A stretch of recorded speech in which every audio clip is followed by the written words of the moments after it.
Hello, my dear students. How are you? Good? Praise God, praise God. हम सब मिलकर खुदावंद की शुक्रगुजारी करते हैं क्योंकि खुदावंद भला है और उसकी शफकत अबदी है। आमीन। और छुट्टियां आज तो बल्कि पहली छुट्टी थी, तो मैं ये नहीं कह सकता कि छुट्टियां इंजॉय कर रहे हैं। आप कहेंगे सर अभी तो छुट्टियों का सफ़र शुरू हुआ है। पहली छुट्टी इंजॉय की है। और आज दूसरा, सच आज दूसरी है, ठीक। तो चूंकि आज दूसरी छुट्टी है तो आपने आज का लेक्चर तो रिवाइज किया होगा। किया है? Well done. सही है। ये बड़ा अच्छा होता है कि आप क्लास में आने से पहले जो लास्ट टाइम हमने पढ़ा था उसको पढ़ कर आए, उसको रिवाइज कर आए। तो शौकत साहब आज क्यों दूरियां पा लिया जी? इधर आ जाओ, आगे आ जाए। बाकी लोग भी जो पीछे बैठे हैं ना, वो आगे आ जाए। भैया आप भी इधर आ जाओ सर। अच्छा, कोशिश करें कि ये जैसे कैमरा है ना सामने, तो आप जो इधर ऑन साइट पढ़ रहे हो बिल्कुल कैमरे के पीछे ना बैठें, क्योंकि मैं फिर आपसे आई कांटेक्ट नहीं कर पाता। जो ऑनलाइन है मेरी कोशिश होती है मैं कैमरे की तरफ भी देखूं, लेकिन जो ऑन साइट है एटलीस्ट उनसे मेरा कंटिन्यूअस आई कांटेक्ट हो। ये टीचिंग फील्ड में बहुत ज़रूरी होता है इंफॉर्मेशन इम्पार्ट करने के लिए। ठीक है। सो भाई अदील, थैंक यू, आपने बड़ी अच्छी प्रेयर की और हमें एक गुड स्टार्ट आपने दिया। हम अपने प्यारे भाई पास्टर मुनव्वर के लिए भी खुदा की शुक्रगुजारी करते हैं, जैसा भाई अदील ने कहा। और आप सब जानते हैं वो इन दिनों कराची में हैं, और हमारी दुआ है खुदा उनको पाकरू की कुदरत और हिकमत के साथ वहाँ पर इस्तेमाल करे। आमीन। सो फ्रेंड्स, हम क्वालिफिकेशंस ऑफ पास्टर पर बात कर रहे थे और हमने जो है बात की थी इस चीज पर कि पास्टर, एल्डर, ओवरसियर, ये सब अदिल उस मार्कर इधर ही है। हाँ, चलें कोई बात। पास्टर, एल्डर, ओवरसियर बाइबल मुकद्दस के मतन में, बाइबल मुकद्दस के टेक्स्ट में ये इंटरचेंजेबली इस्तेमाल हुए हैं। यानी कहीं, अच्छा, फंक्शन सेम है। फंक्शन क्या है? प्रीचिंग, टीचिंग, पास्टोरिंग, शेफर्डिंग, चरवाहे के तौर पर कलीसिया की निगहबानी करना। आपने पहला तिमोथियस तीसरे बाब की पहली आयत अब तो जुबानी याद हो जानी चाहिए। उसमें क्या लिखा है कि जो शख्स निगहबान का ओहदा चाहता है। हु इज द निगहबान? मैंने आपको समझाया था कि निगहबान वो होता है जो सब चीजों की निगहबानी कर है। उसके पास अथॉरिटी है, उसके पास फंक्शन है, उसके पास जिम्मेदारी है। कई दफा मिनिस्ट्री में प्रॉब्लम इसलिए तब आती है जब आप लोगों को पोजीशन दे देते हैं लेकिन उस जिम्मेदारी के बारे में फिर उनसे पूछते नहीं है। तो जब किसी के पास सिर्फ पोजीशन हो लेकिन उससे पूछगीछ ना हो, अकाउंटेबिलिटी ना हो, तो वो शख्स के लिए भी टेम्पटेशन बन जाती है कि वो पोजीशन का इस्तेमाल करके कुछ और तरफ ही निकल जाए। इसलिए अकेली पोजीशन डेंजरस है। Position with responsibility, with accountability, यानी किसी को पोजीशन दें लेकिन जिम्मेदारी दें और जवाबदही हो, तो फिर फ्रूट मिनिस्ट्री का आपको नजर आएगा। आमीन। सो लास्ट टाइम हमने गालबन 4 या 5, मेरा ख्याल, जो कितनी कवर की थी हमने? 4 की थी मेरा ख्याल, 4 या 5 की थी। आइए सब निकालें दोबारा से, ये टेक्स्ट हम दोबारा पढ़ेंगे। पहला तिमोथियुस तीसरा बाब, इसकी पहली 7 आयत आज दोबारा पढ़ेंगे। इससे ये होगा कि चलें थोड़ी दोहराई हो जाएगी, रिवीजन हो जाएगी जी।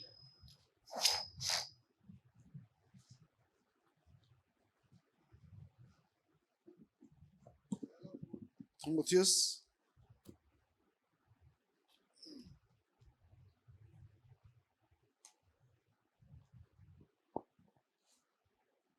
जी कौन सा पढ़े। वाला? पहला तिमोथियस तीसरा बाब उसकी जी। पहली 7 आयत। तीसरा एक मिनट एक्सेस। कलामी मुकद्दस में जो लिखा है, ये बात सच है कि जो शख्स निगहबान का ओहदा चाहता है निगहबान का, जी वो अच्छे काम की ख्वाहिश करता है। हाँ जी। पस निगहबान को बेइल्जाम एक बीवी का शोहर, परहेजगार, मुत्की, शाइस्ता, मुसाफर परवर और तालीम देने के लायक होना चाहिए। आमीन। नशा में गुल मचाने वाला या मारपीट करने वाला ना हो, बल्कि हलीम हो, ना तकरारी, ना जरदोस। जी अपने 7 आयत तक पढ़ना है आपने। 7 अपने घर का बखूबी बंदोबस्त करता हो और अपने बच्चों को कमाल संजीदगी से ताबे रखता हो। जब कोई अपने घर ही का बंदोबस्त करना नहीं जानता तो खुदा की कलीसिया की खबरगिरी क्यों करेगा। आगे भी 1-2 आयत पढ़ दें। नौ मरीद ना हो ताकि तकबर करके कहीं अबलीस की सजा ना पाए, और बाहर वालों के नजदीक भी नेक नाम होना चाहिए ताकि मलामत में और अबलीस के फंदे में ना फंसे। आमीन। तो यहां पर पहली खूबी या पहली क्वालिफिकेशन पास्टर की क्या है? बेइल्जाम। इसको इंग्लिश में अबव रिप्रोच कहते हैं। अबव क्रिटिसिज्म, जिस पर क्रिटिसिज्म ना हो सके, तनकीद ना हो सके, यानी जिसका पैटर्न ऑफ लाइफ ऐसा हो कि वो तनकीद का निशाना ना बन सके। दूसरी खूबी एक पास्टर की क्या होनी चाहिए? एक बीवी का शौहर। तीसरी, हाँ जी, परहेजगार। इसका मैं ग्रीक में मीनिंग देख रहा था, इसके लिए जो ग्रीक वर्ड इस्तेमाल हुआ है उसका यह मतलब भी है अपने आप को रोक कर रखने वाला। और फिर इसके बाद नेक्स्ट, हाँ जी, मुत्तकी। ठीक है, ये कितनी खूबी हो गई? चौथी। ठीक है, अब आज हम 5वीं खूबी से बात करेंगे शुरू, और वो कौन सी है? शाइस्ता। शाइस्ता। शाइस्ता। शाइस्ता के लिए जो वर्ड है उसका मतलब है ऐसा शख्स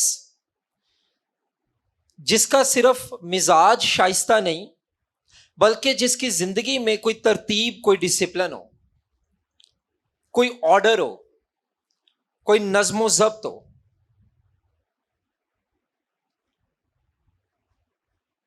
ऑर्डर्ड लाइफ। इसके लिए कुछ इंग्लिश की जो बाइबल की ट्रांसलेशंस हैं कुछ लफ्ज इस्तेमाल करती हैं मॉडेस्ट, मॉडेस्ट, कुछ रिस्पेक्टेबल।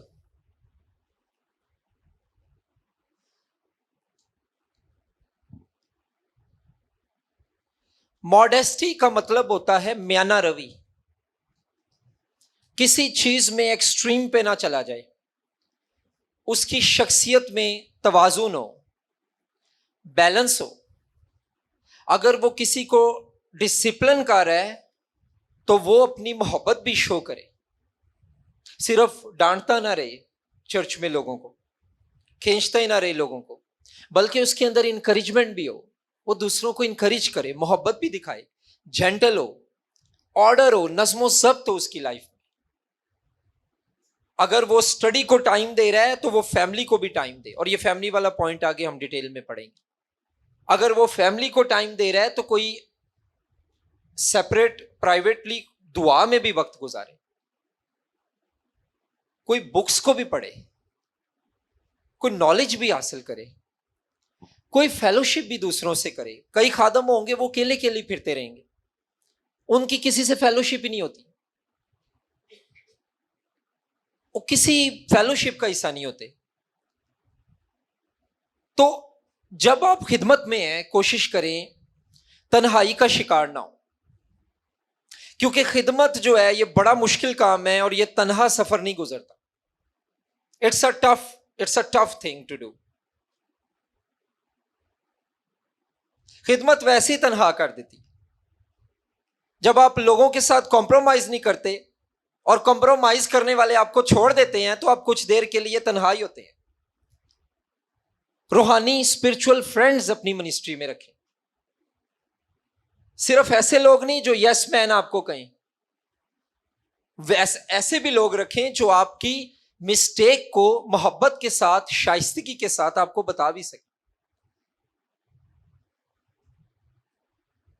सो रिस्पेक्टेबल, मॉडेस्ट, लेकिन उर्दू में इसके लिए बड़ी इंटरेस्टिंग ट्रांसलेशन है, वो है जी शाइस्ता.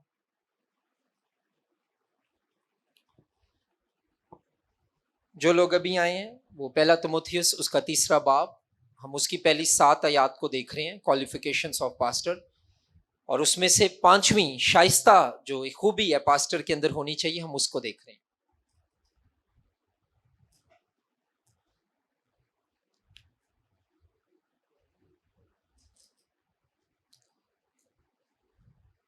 सो मॉडेस्ट का मतलब है कि उसकी लाइफ में ऑर्डर हो, शाइस्तगी हो, ऑर्डर हो, तरतीब हो, नज्मो जब्त हो, डिसिप्लिन हो.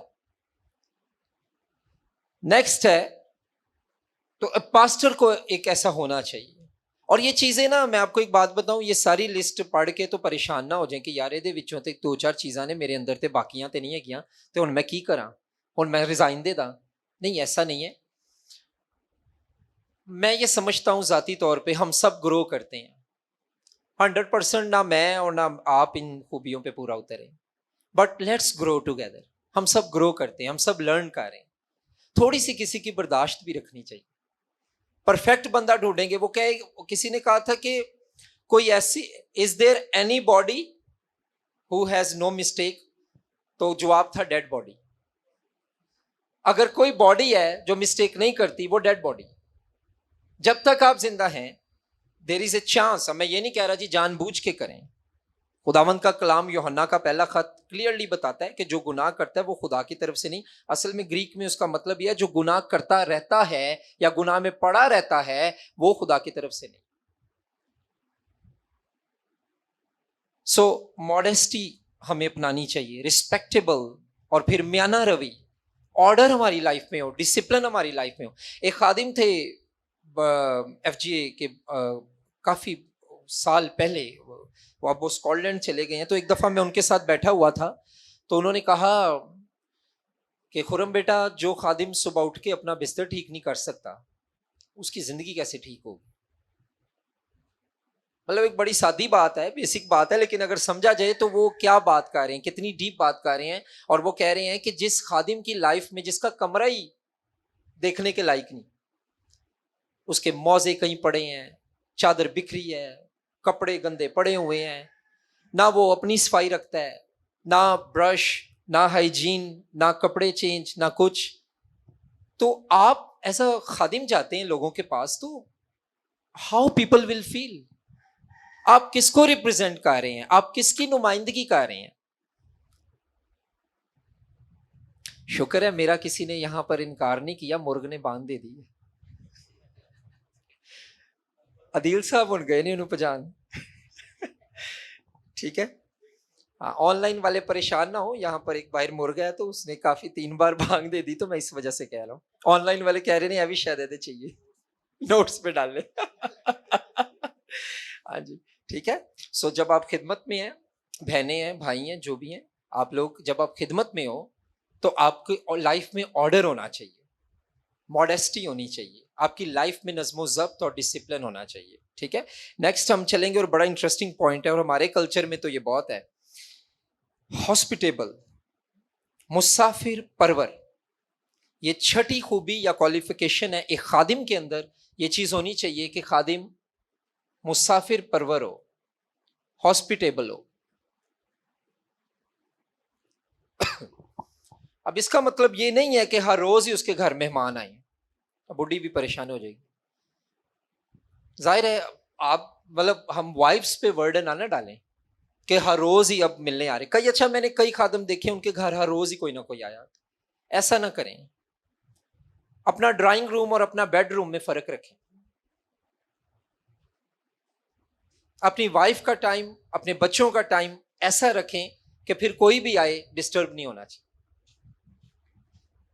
कई खादमों के घर हर रोज ही शागिर्द आए होते हैं, हर रोज ही पास्टर आए होते हैं, और फैमिली बेचारी परेशान होती है, यार पापा हमें टाइम कब देंगे, आपके तो दोस्त ही रोज आए होते हैं।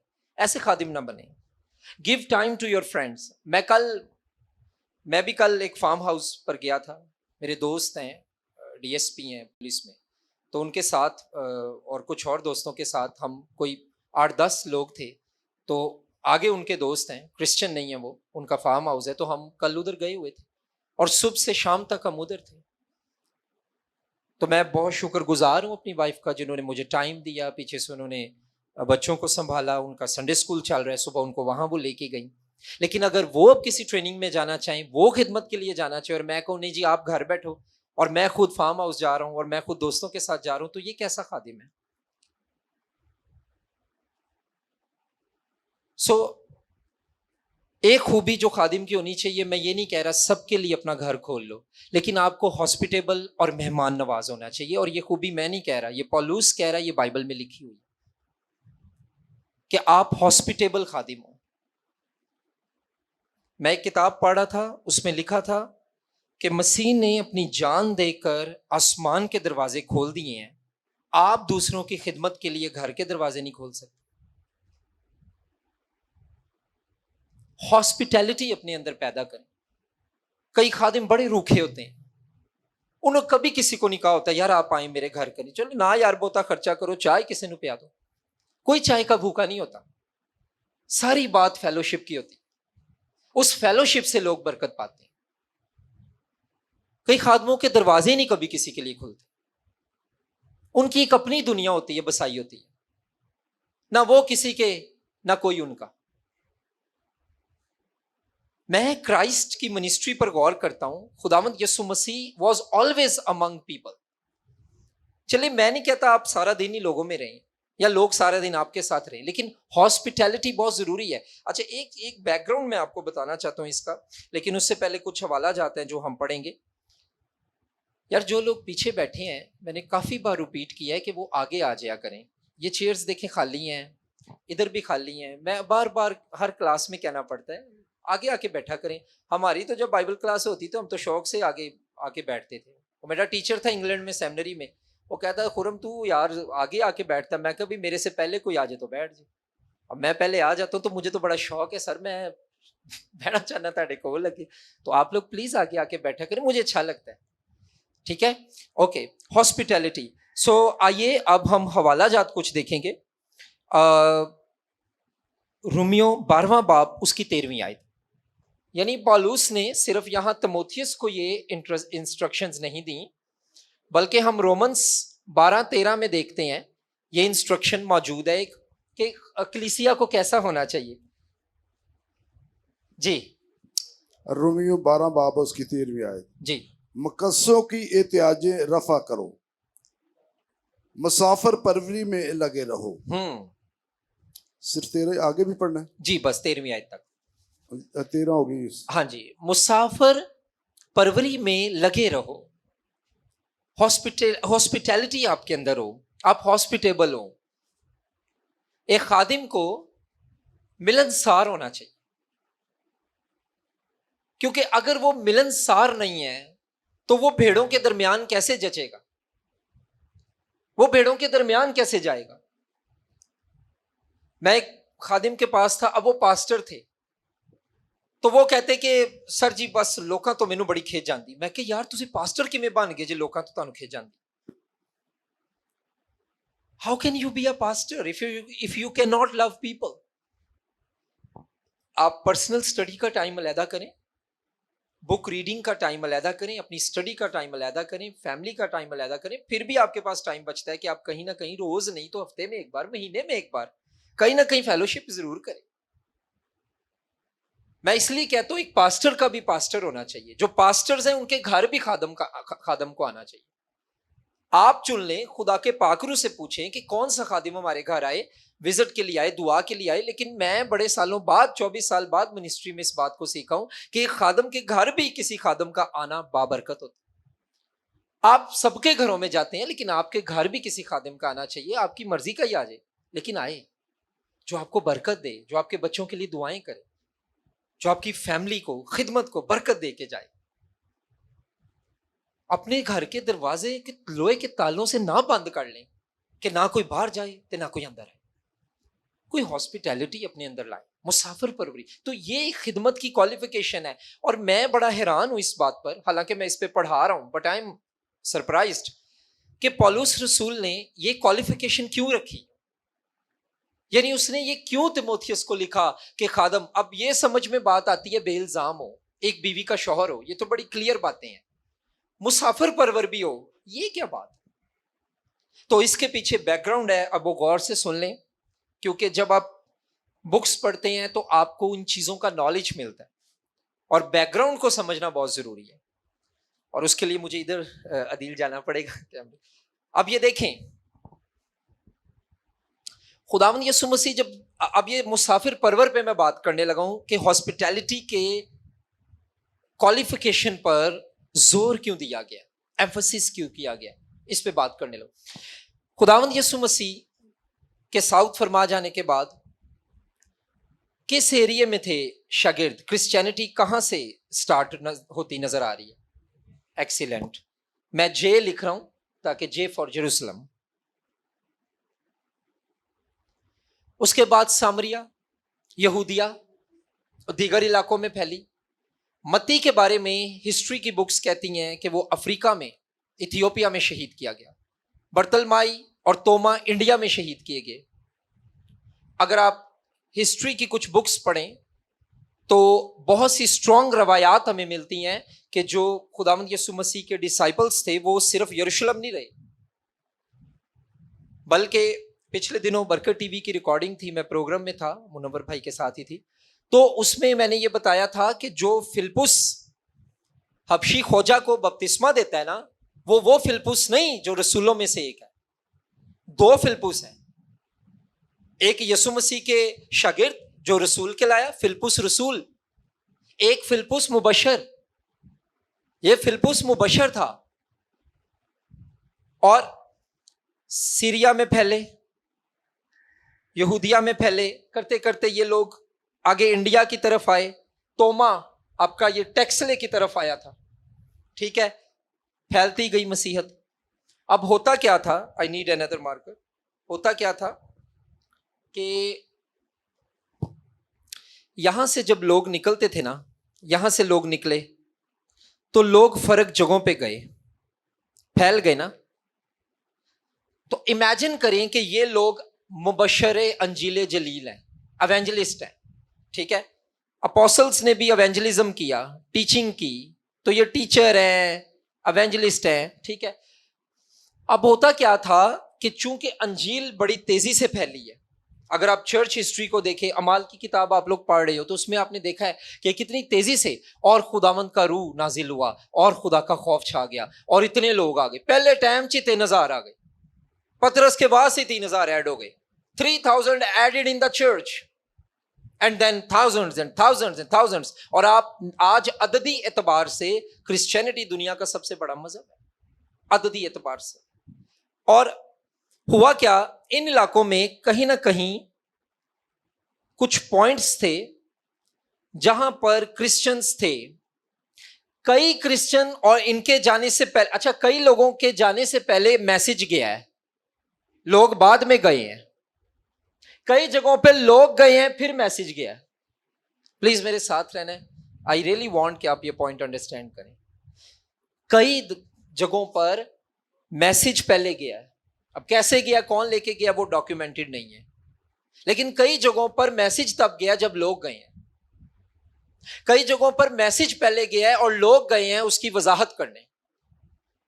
यानी ये मैसेज कई जगहों पर गया कि यीशु ने तुम्हारे लिए जान दी और उस पर ही मानने आए हैं। फिर पौलुस पीछे से गया और जाके कह रहा है उसने जान दी का मतलब क्या है, पूरी किताब लिख दी। सो जब लोग ये गए हैं यहां से निकलकर, और इसके अलावा और वो तो 500 शागिर्द भी रहे हैं, वो लोग भी गए हैं। अच्छा, हुआ क्या है, इन जगहों पर घर थे, घर, फैमिलीज, और वो जो फैमिलीज थी उनको ये सिखाया जाता था कि कोई क्रिश्चियन एवेंजलिस्ट आए, ओदी रोटी टुकर, ओदा पानी, उन्हें 4-5 दिन ठहरना है, ताड़ी फैमिलियां विचों कोई एक फैमिली ओदी जिम्मेदारी ले ले और वो उनके घर ठहरे। और पौलुस रसूल की खिदमत में ये बात हमें बहुत नजर आती है। कभी वो कुरनेलियस के घर में है, कभी वो किसी और के घर में है, कभी वो किसी और के घर में है। तो खादम जब निकले तो उनके पास अपने घर नहीं थे। आज के खादमों की तरह उनकी इस्लामाबाद और फलानी फलानी जगहों पे प्रॉपर्टियां नहीं थी। उनके जो थे, उनके पास ईमान था, उनके पास विजन था, उनके पास उनके मसीह में बहन भाई थे जिनके पास घर थे। तो जब वो निकले हैं, they needed place to stay, they needed food to eat. उनको खाना चाहिए था, उनको रिहाइश चाहिए थी, आर्जी तौर पे चाहिए थी, मुस्तकिल तौर पे नहीं चाहिए थी, पर चाहिए थी। तो वो जब निकले, और पॉल जब लिख रहा है लेटर, तो वो लेटर सुनाया गया है चर्चिज में, क्योंकि आज व्हाट्सएप मैसेज पे पिक्चर जाती है, वायरल हो जाती है, ग्रुप बन गए हैं। उस वक्त ये नहीं था। उस वक्त एक चर्च होता था, वहां पौलुस का लेटर पढ़ते थे, आगे ये कॉपी अगले चर्च में जाती थी, फिर यहां लेटर पढ़ते थे, फिर कॉपी इधर आती थी, फिर इस चर्च में लेटर पढ़ते थे। यूं फैली है मसीहत। रशिया की अगर आप हिस्ट्री देखें कि वहां क्रिश्चियनिटी कैसे गई, तो रिचर्ड वम्ब्रैंड की एक किताब है, मसीह की खातिर दुख उठाना। ऑफ कोर्स उसका तर्जुमा हुआ है उर्दू में, इंग्लिश में मैं भूल गया हूं। हाँ, इंग्लिश में है tortured for Christ, tortured for Christ. वो किताब आपके रोंगटे खड़े कर देगी कि एक शख्स रिचर्ड वम्ब्रैंड ने कम्युनिज्म के दौर में कितना दुख उठाया है मसीह की खातिर। और उसमें वो कहता है कि कई दफा कई खादम इतने जोशीले होते थे कि वो छोटी से पेपर्स पे कई दफा पूरी पूरी बाइबल हाथ से लिख के फौजियों की जेबों में डाल देते थे कि कभी तो पढ़ेंगे। हम तो लिख ही नहीं पढ़ते, वो हाथ से लिख लिख के लोगों की जेबों में डालते थे। हुआ क्या, जब ये मैसेज गया, पॉल ने इनको कहा, क्या कहा जो खूबी खादमों की आप सुन रहे हो, मुसाफिर परवर हो। क्यों हो? बिकॉज अगर कोई किसी खादिम की इज्जत नहीं करता, उसको अपने घर में नहीं ठहरा सकता, तो उसका रवैया अपने चर्च में कैसा होगा। ये बैकग्राउंड है, ये हिस्ट्री है कि क्यों मुसाफिर परवरी उस दौर में और क्यों मुसाफिर परवरी आज के दौर में जरूरी।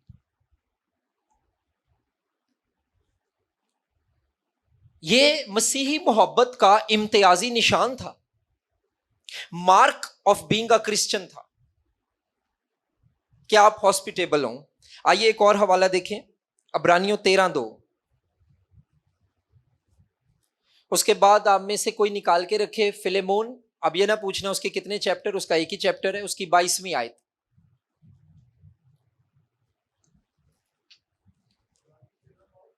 जी 13वां बाब, दूसरी आयत। हाँ जी, 13वां बाब दूसरी।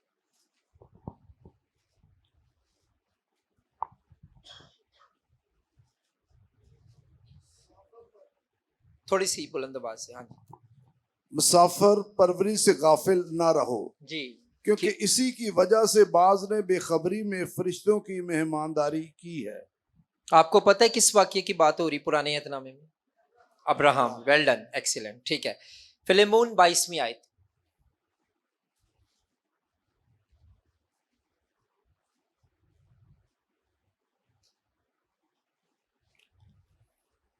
जी पढ़िएगा। इसके सिवा मेरे लिए ठहरने की जगह तैयार कर, हाँ क्योंकि मुझे उम्मीद है कि मैं तुम्हारी दुआओं के वसीला से तुम्हें बख्शा जाऊंगा। ठीक है, तो पौलुस रसूल खुद कह रहा है कि फिलेमोन मैंने तेरे घर आना है, मेरे ठहरने की जगह तैयार कर।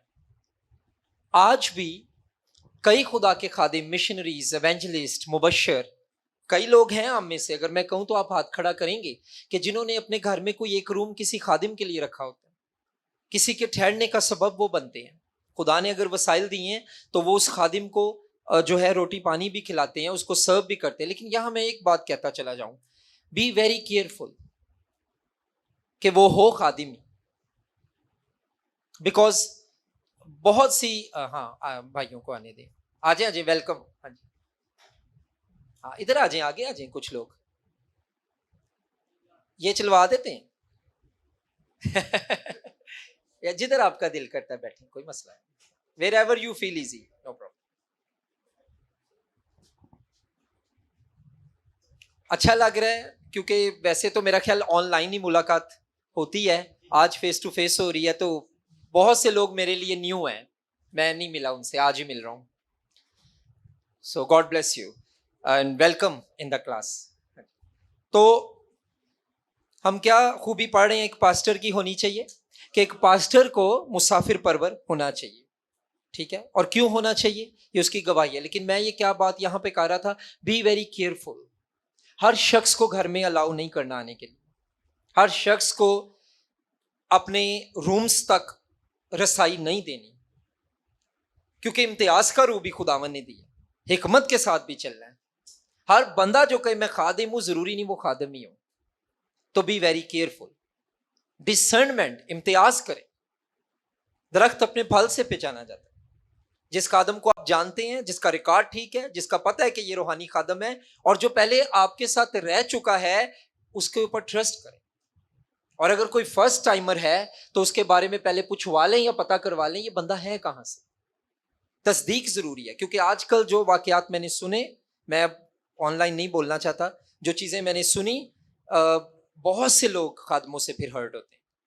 खादम आया सी ते ऐ करके चला गया, पादरी साहब आए सन ते वो कुछ और ही कर गए। So you have to be careful. हर शख्स को अपने घर में अलाउ नहीं कर, लेकिन मुसाफिर परवरी नहीं भूल। किसी एक बुरी गवाही की वजह से अपनी गिफ्ट और अपनी बरकत को ना जाने दें। अगर आप को किसी ने मोहब्बत नहीं दी आपकी लाइफ में, तो जरूरी नहीं कि आज मैं मसीह का होकर दूसरों को मोहब्बत ना दूं क्योंकि मुझे नहीं मिली। मैं दूं ही इसलिए मोहब्बत क्योंकि मुझे नहीं मिली और लोग उससे महरूम ना हो। मैं आज आपको एक बात बताना चाहता हूं, जो शख्स मसीह की मोहब्बत का तजर्बा करता है ना, वो दूसरों से मोहब्बत करने बगैर नहीं रह सकता। यस्सु की मोहब्बत ऐसा उछलता हुआ दरिया का पानी है जो किनारों से बाहर आता है और साथ वाली जमीन को भी सैराब करता है। मसीह की मोहब्बत सिर्फ एक नाला नहीं, एक उछलता पानी है जो साथ वालों को भी सैराब कर देता है। जो तो उसमें बह रहे हैं वो तो उनको तो गीला करेगा, उनको तो मोहब्बत से भरेगा, साथ वाली जमीन को भी जरखेज कर देगा। सो फ्रेंड्स, इस पर मजीद अगर आप हवाला जात चाहते हैं या जानना चाहते हैं तो पहला पतरस 4 बाब 9 आयत पढ़ दें। अब मैंने देखे 4-5 हवाले आपको ऑलरेडी बता दिए, ताकि आपको पता हो कि सरखुरम जो बात पढ़ा रहे हैं वो बाइबल में से पढ़ा रहे हैं और बाइबल में से हवाले देकर पढ़ा रहे हैं। ये बड़ा जरूरी है। पहला पतरस 4 बाब 9 आयत। इसको 9वीं नहीं बोलना, 9वीं। हाँ जी।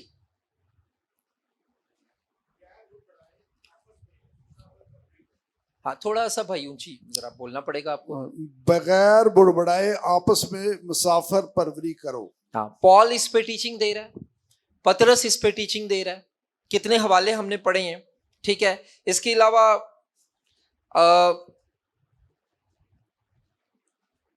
हाँ, इसके अलावा लिख लीजिए कुछ और हवाले। पहला तिमोथियस 5वां बाब 10वीं आयत भी लिख लें। अब इसको हम पढ़ेंगे नहीं, लेकिन ये लिख लें आप, ठीक है जी।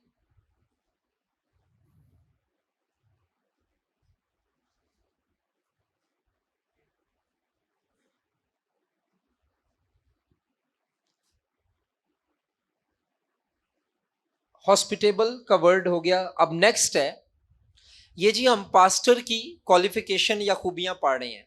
पहली खूबी क्या, बेइल्जाम हो, इस पे हमने डिटेल में लास्ट टाइम पढ़ा था। दूसरी, एक बीवी का शोहर, एक बीवी का शोहर हो। तीसरी, परहेजगार, परहेजगार, इस पे भी हमने पढ़ लिया। चौथी, मुत्की, मुत्तकी। पांचवी, शाइस्त, और अभी छठी जो पड़ी है मुसाफिर, मुसाफिर पर। अभी सातवीं खूबी पे आ जाएं, और वो आगे क्या लिखा हुआ है? तालीम देने के लायक लिखा होगा। क्या लिखा हुआ है? ऊंची पढ़े जरा। तालीम देने के लायक हो। इसके लिए इंग्लिश में जो वर्ड है, able to teach other people. Pastor के लिए यह बड़ा जरूरी है कि वो दूसरों को टीच करने के काबिल हो। एबल टू टीच,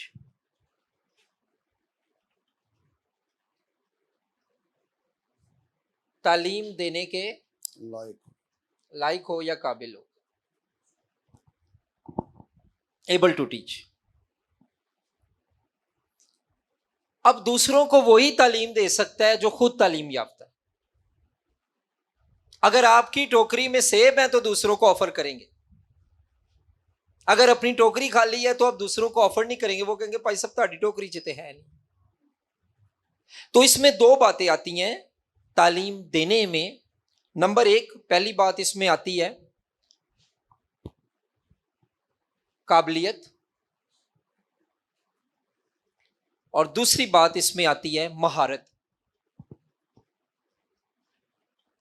इसको इंग्लिश में कॉम्पिटेंसी कहते हैं। जब आप बड़ी क्लासों में जाते हैं तो आपका कॉम्पिटेंसी एग्जाम होता है। तो वो क्यों होता है? कि जो आपने डिग्री आपको मिलनी है उससे पहले ये देख लें जो अभी तक पढ़ा है वो आया भी आपको या नहीं आया। ठीक है। और महारत का मतलब है स्किल, हुनर, स्किलफुल।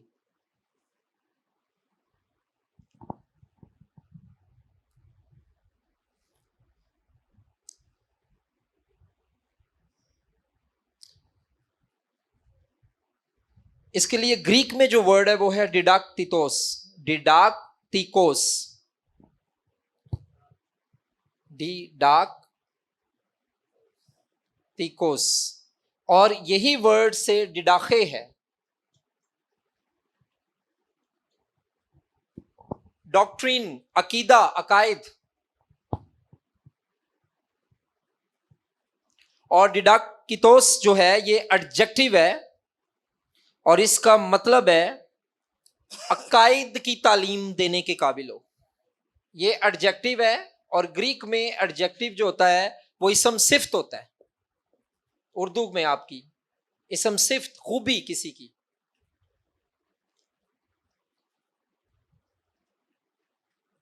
इसका मतलब है कि जो अकायद को टीच करने के काबिल हो। डॉक्ट्रिनल टीचिंग वो केड़ी हुंदी? जिस पर मसीही ईमान खड़ा है,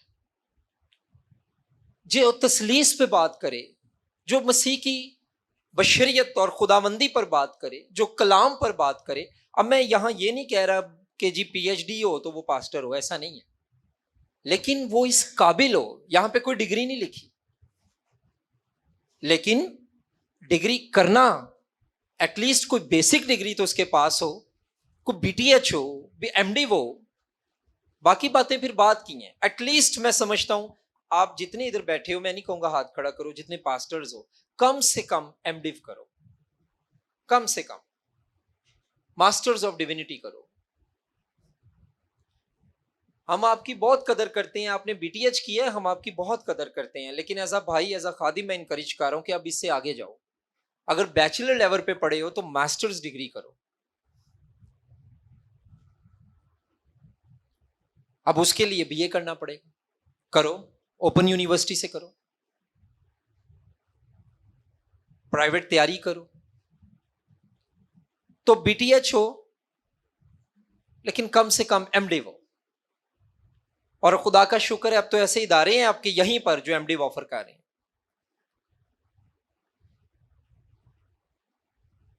हमने दुआओं में रखना है। हमने एफजीए में एमडी प्रोग्राम लॉन्च किया, और बाफजले खुदा हमारे पास हमारी तवक्को से ज्यादा एप्लीकेशंस आई। हम खुदा का शुक्र, ये हम्बल होके बात कर रहा हूँ, कोई अकड़ में नहीं, हम हम्बल होके बात कर रहे हैं कि खुदा का शुक्र है कि अच्छी एप्लीकेशंस आई हैं। लाहौर से तकरीबन बाहर और लाहौर के अंदर तकरीबन सेम लोगों ने अप्लाई की, नंबर ऑफ पीपल। तो करें, जरूर आगे पढ़ें। ठीक है। सो यहां पर एक पास्टर के लिए जो एक सातवीं खूबी है, सातवीं क्वालिफिकेशन है कि वो दूसरों को तालीम देने के काबिल हो, उस लायक हो। अच्छा, यहां एक खूबी के पीछे एक और खूबी है। वो क्या है? तालीम देने के काबिल तो बाद में आएगा, पहले वो सीखने के काबिल हो। जो बंदा लर्नर नहीं है वो बंदा अच्छा टीचर नहीं। इंग्लिश में किसी ने कहा था, you learn you grow, you stop you drop. आप लर्न करेंगे, आप ग्रो करेंगे, आप स्टॉप करेंगे, आप ड्रॉप हो जाएंगे। स्टॉप मतलब ड्रॉप, रुकना मतलब गिरना, सीखना मतलब आगे बढ़ना। सो पास्टर, खादिम, ओवरसियर, निगेबान, तालीम देने के काबिल उसकी खूबी लिखी है। पर मैंने जब इसके बगौर स्टडी की तो मैं इसके पीछे एक बात देखी, वो ये है कि वो सीखने के काबिल होगा। एक अच्छा शागिर्दी एक अच्छा उस्ताद होता है। अगर आपके अंदर से शागिर्दियत खत्म हो गई है तो आप उस्ताद नहीं हो सकते। डॉक्टर असलम ज़ियाई इतने बड़े इस खिते के स्कॉलर होकर भी अपनी किताबों में नीचे लिखते थे बाइबल का तालिब इल्म। कुछ किताबों में वो लिखते थे हकीर फकीर असलम ज़ियाई।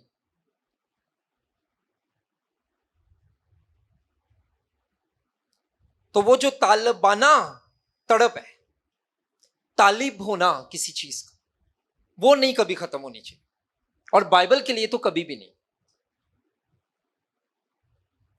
आप देख लें, जो टीचर पढ़ के आता है स्टूडेंट को भी पता चल जाता है कौन सा टीचर तैयारी के साथ आया। स्टूडेंट्स ऐसे नहीं है, मैं एफजे में पढ़ाता हूं, मैं इसके अलावा एक दो जगहों पे और पढ़ाता हूं, यहां पढ़ाता हूं, मैं बहुत से स्टूडेंट से मिलता हूं, डिफरेंट स्टूडेंट्स हैं मेरे पास ग्रुप्स में। तो मैं इजीली बता देता हूं कि उनको पता चल जाता है कि भाई आज सर तैयारी के साथ आए हैं, ये पता चल जाता है। So pastor must be able to teach. अब टीच क्या करे वो? टीच जनाब वो करे खुदा की तालीम और थियोलॉजिकल डॉक्ट्राइंस जिससे चर्च ने ग्रो कर। वो सिर्फ चर्च को दूध ना पिलाता रहे, वो इनको सख्त ग़िज़ा भी खिलाए। कई खादमों ने अभी भी चर्च को सिरिलैक पे रखा है, तो चर्च भी सिरिलैक इंजॉय कर रहा है। वो फ्लेवर चेंज होंगे ने, सिरिलैक सिरिलैक ही रहता, कदी बनाना, कदी और केड़ा यार, किसी तो छोटा बच्चा है राइस फ्लेवर भी होता है, थ्री फ्रूट है, स्ट्रॉबेरी भी होती है। हुण मैं की समझा कि तानू सिरिलैक पसंद है या भुख लगी। I am joking, but thank you मेरे नॉलेज में इजाफा करने के लिए। तो बड़े फ्लेवर हैं, तो फ्लेवर चेंज होते रहते, पर रहता तो सिरिलैक ही है ना। तो अब्रानियों का मुसन्निफ 5वें बाब में क्या कहता है? वक्त के लिहाज से तो तुम्हें उस्ताद होना चाहिए, अगर हाजत इस बात की है कि अभी भी दूध पीते बच्चे। और ये जो इब्रानियों का खाता है, ये मैंने एफजे में पढ़ाया बीटीएच क्लास को। ये मैं आपको बताऊं, यहां पर ये मतलब नहीं था इब्रानियों के मुसन्निफ का कि वक्त के लिहाज से तो सारा चर्च ही टीचर बन जाता। नो, वो ये नहीं कह रहा, क्योंकि बहुत से लोग इसका गलत मीनिंग लेते हैं। वक्त के लिहाज से तो तुम्हें उस्ताद होना चाहिए था, इसका मतलब वक्त के लिहाज से मेरा सारा चर्च ही बाइबल टीचर बन जाए। नो नो नो नो, ये मतलब नहीं। इब्रानियों का मुसन्निफ ये कह रहा है वक्त के लिहाज से तो तुम्हें इस काबिल होना चाहिए था कि जब तुम्हारे ईमान की कोई वजह पूछे तो तुम बता सको। वहां उस्तादी ऑफिस नहीं है, वहां उस्तादी तैयार रहना है कि जब आपके ईमान की कोई वजह पूछे तो पतरस कहता है कि एटलीस्ट तुम इस काबिल हो कि अपने ईमान की उम्मीद किसी को एक्सप्लेन कर सको, जिसके लिए ग्रीक में वर्ड है एपोलोगिया। एपोलोगिया, यहां से लफ्ज निकला है अपोलोजेटिक्स।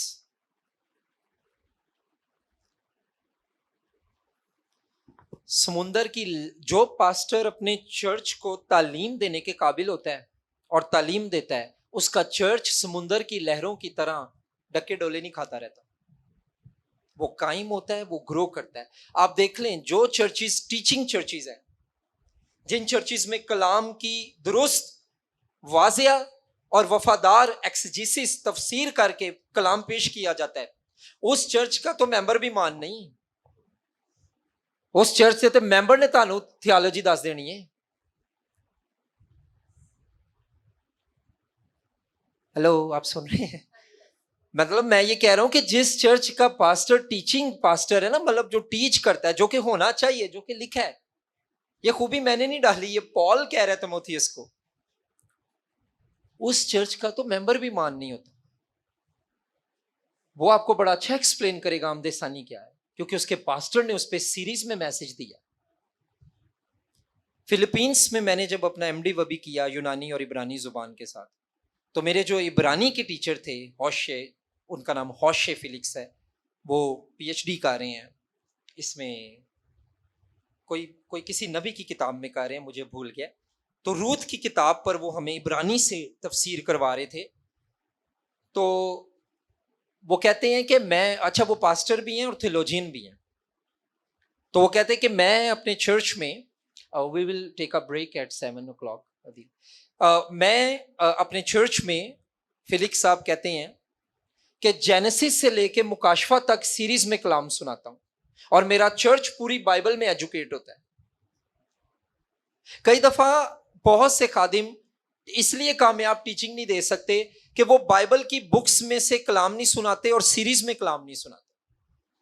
आप कोई गॉस्पल पकड़ लें, आप कोई खत पकड़ लें, आप पुराने अदनामे की कोई नबी की, मतलब अनबिया असगर पकड़ लें, अनबिया अकबर ना लें, असगर में से, हौसिया में से सुना लें, हिजकियल दानियल में से सुना लें, या साया यर्मिया ना लें, पर यार कोई तो बुक अपने चर्च को सीरीज में लेके चलो। पहली आयत से शुरू करो, 3-3 4-4 आयतों का सेट बनाओ, 2-2 आयतों का सेट बनाओ, देखो कहां बुक डिवाइड होती है। मेहनत करनी पैंदी ना, लोग नहीं करते, बहना पैंदा है, बाइबल अगे रखनी पैंदी, फिर उसकी डिवीजन करो, फिर ऐसी किताबें खरीदो तफसीर की जो पूरी किताब को डिवाइड करती हैं। मिसाल के तौर पर अगर 4 चैप्टर है किसी नबी के सहीफे के, तो उसके 4 चैप्टर में देखो आयतें कितनी है, उन आयतों की डिवीजन कितनी है, और ये कितनी डिवीजन्स में संडे होंगे, और कितने संडे में ये बुक कवर होगी। Are you with me? तो ऐसे भी करें। टॉपिकल सरमन्स, मैंने ग्रेस बाइबल कॉलेज अभी पास्टर नईम प्रसाद साहब के पास, इनके बीटीएच स्टूडेंट्स को मैंने अभी होमिलेटिक्स पढ़ाया, इल्मुल वाज। तो उसमें मैंने एक चीज बताई है कि वाज की कई किस्में हैं। तो आप टॉपिकल सरमन दें, उसमें मौजुआती वाज दें, गुस्से पे मैसेज दे दिया, बेरारवी पे दे दिया, पाकीजगी पे दे दिया, अच्छी बात है, मैं इसको गलत नहीं कह रहा, इसकी भी एक जगह है।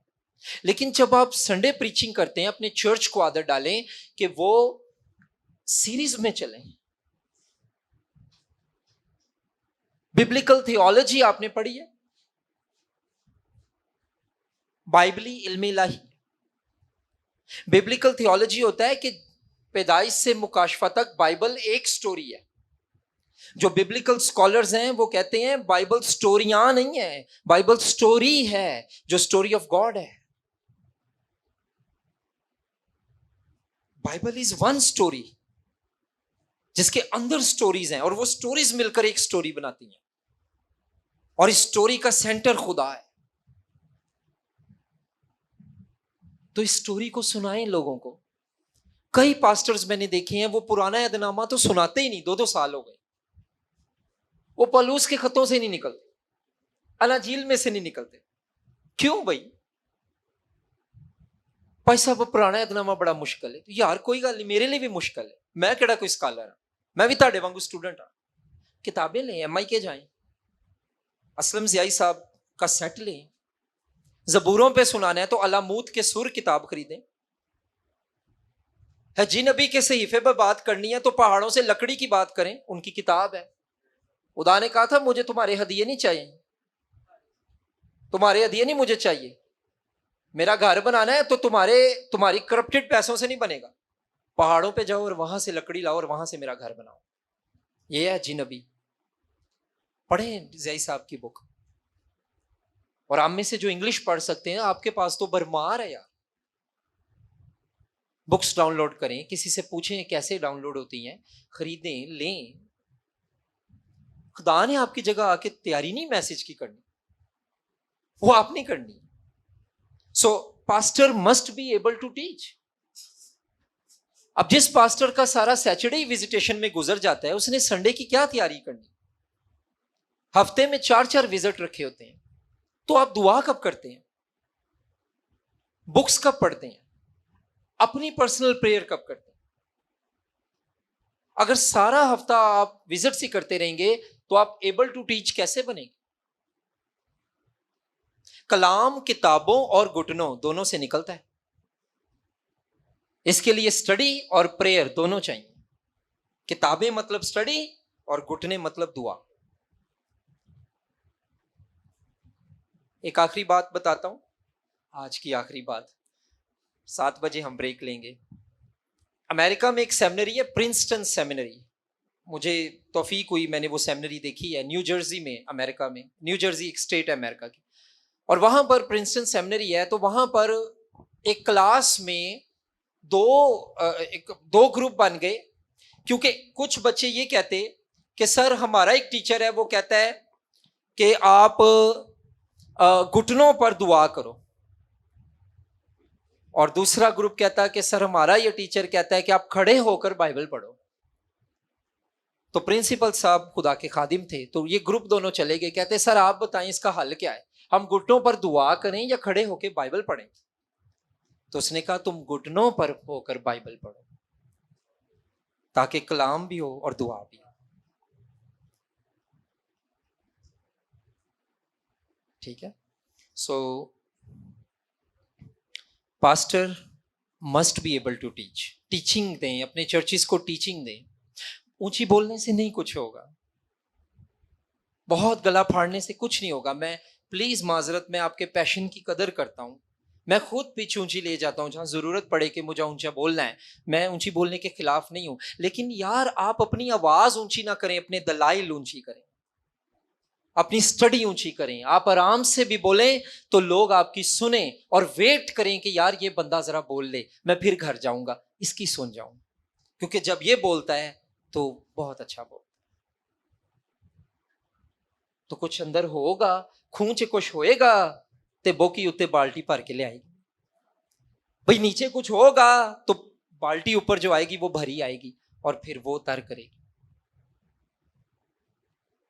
तो क्या करना है टीचिंग दे के? नंबर 1, टीचिंग क्यों दी जाए, पास्टर क्यों टीचिंग दे? नंबर 1, उस टीचिंग से हदायत हो, हदायत। उस टीचिंग से ईमान की पुख्तगी हो, उस टीचिंग से लोगों की जड़ें मजबूत हों मसीहत में। वो टीचिंग बिदतों के खिलाफ हो। जब एक पास्टर टीचिंग देने के काबिल होता है ना, तो वो 2 काम कर रहा होता है, और ये बात करके हम ब्रेक लेंगे। जब एक पास्टर टीचिंग देने के काबिल होता है, वो 2 काम कर रहा होता है। क्या कर रहा होता है? एक, कि वो दुरुस्त तालीम दे के लोगों की हेल्प कर रहा होता है वो ग्रो करें, और वो गलत तालीम के अगेंस्ट दीवार बन के लोगों को प्रोटेक्ट कर रहा होता है। वो प्रोटेक्ट कर रहा होता है और बिल्ड कर रहा होता है। वो एक तरफ उसकी जो टीचिंग होती है, जब मौका आए तो वही टीचिंग बिदतों के लिए दीवार बन जाती है कि आपके चर्च में गलत तालीम वाला बंदा एंटर ना हो। जिस चर्च में टीचिंग बिब्लिकल होगी, एक्सेजेटिकल होगी, तफसीरी होगी, मजबूत चर्च होगा, वो चर्च बिद्दत को जल्दी अपने अंदर दाखिल नहीं होने देगा। पौलुस कहता है जब ध्यान रखो कोई कड़वी जड़ तुम्हारे अंदर फूट ना निकले। तो वही टीचिंग जो आपको वही टीचिंग जो आपको ग्रो कर रही है, वही टीचिंग आपको बचा भी रही है। कभी वो दीवार बन जाती है जो बिदतों को रोके, और कभी वो ऐसा फल बन जाती है, ऐसा पानी बन जाती है जो आपके फलों को ग्रो करे। इसलिए टीचिंग बहुत जरूरी है, और इसलिए पौलुस कहता है एक खादिम को एक बीवी का शौहर होना चाहिए, शाइस्ता होना चाहिए, मुसाफिर परवर होना चाहिए, और तालीम देने के लायक होना चाहिए। Let's take a 10 minutes break. Okay, अभी तक हम पास्टर, ओवरसियर, एल्डर, ये तीनों जो फंक्शंस हैं इनके एक हैं, सेम है। और ये तीनों जो वर्ड्स हैं, हम जो पोजीशंस हैं, वर्ड्स हैं, डेजिग्नेशंस हैं, हम एक शख्स के लिए बाइबल में यूज हो रहे हैं। Pastor, overseer, Elder. एल्डर्स में से जो टीचिंग एल्डर है वो भी पास्टर है, वो एल्डर्स में से ही है। और वो निगहबान, कलीसिया के बुजुर्ग, रहनुमा, चरवाहा, पास्टर। हमारे इस खिते में पास्टर का लफ्ज फेमस है, कोई मिनिस्टर कहता है, इंग्लैंड में विकर कहते हैं, विकर। ठीक है, तो हाँ, तो एबल टू टीच, ये 7वीं खूबी थी जो हमने देखी कि वो तालीम देने के लायक हो। नेक्स्ट 8वीं खूबी क्या है जी? पढ़ें।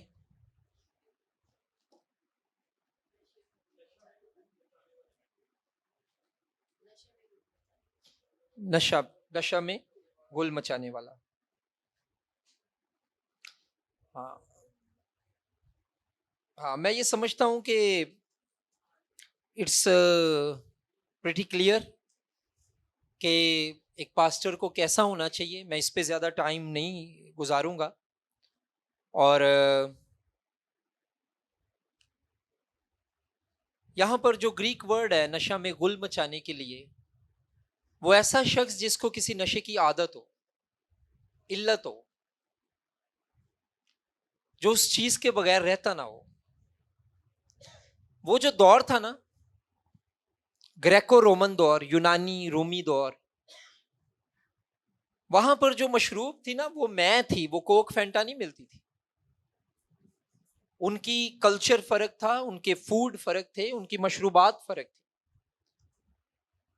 और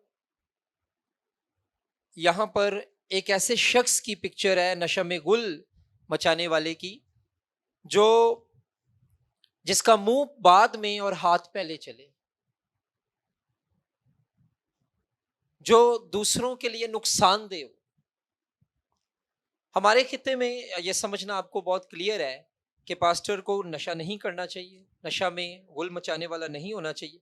लेकिन मैं आपसे एक क्वेश्चन पूछता हूं, मैं इस पे अब क्या डिटेल में पढ़ाऊं, ये तो आपको बड़ा क्लियर है। हम अगली चीजों पे जाएंगे जो मोर इंपॉर्टेंट है, ये भी इंपॉर्टेंट है। लेकिन मैं आपसे ये पूछता हूं, आज पाकिस्तानी कॉन्टेक्स्ट की अगर बात करें तो कौन सा पास्टर है जिसको लोग ज्यादा अप्रिशिएट करते हैं, पसंद करते हैं? क्या खूबी वो देखते हैं? ये तो वो खूबियां ना जो पौलुस साहब ने हमारे सामने रख दी और तिमोथियस को लिखी और आज हम पढ़ रहे हैं, पौलुस रसूल ने। आप अगर किसी पास्टर में खूबी देखते हैं तो आप क्या देखते हैं? हाथ खड़ा करना है, सब इकट्ठे नहीं बोलेंगे।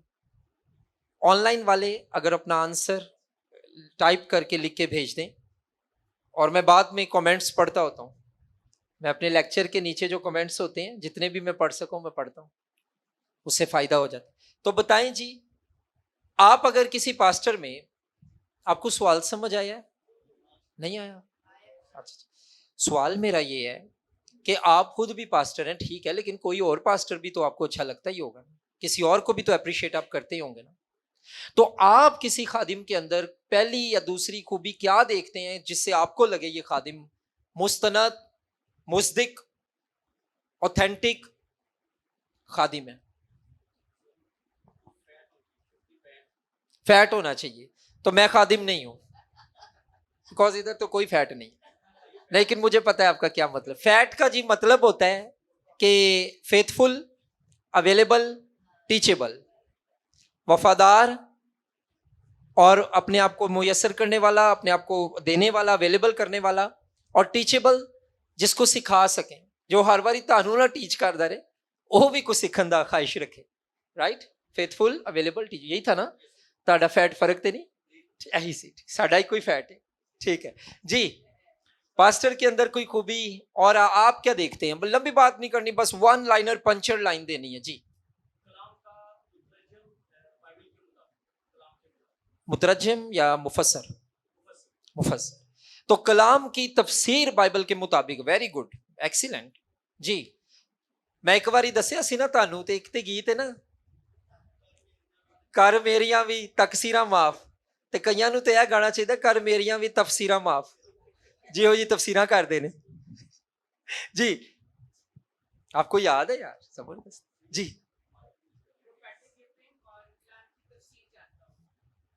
प्रोफेटिक गिफ्टिंग और कलाम की तफसीर, गुड। यानी वो ये कह रहे हैं भाई कि वो नबूवती कलाम या नबूवती रूह उसके ऊपर हो, वो प्रोफेटिक गिफ्ट उसके पास हो, और वो तफसीर अच्छी करे, राइट, वफादार फेथफुल एक्सेजेसिस करे जी।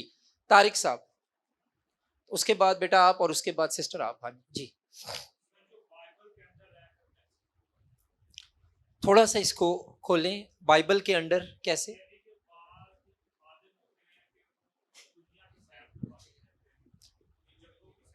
ताड़ी गल बड़ी अच्छी है, तो ऐसे खुशी च माइक ले लो। हाँ जी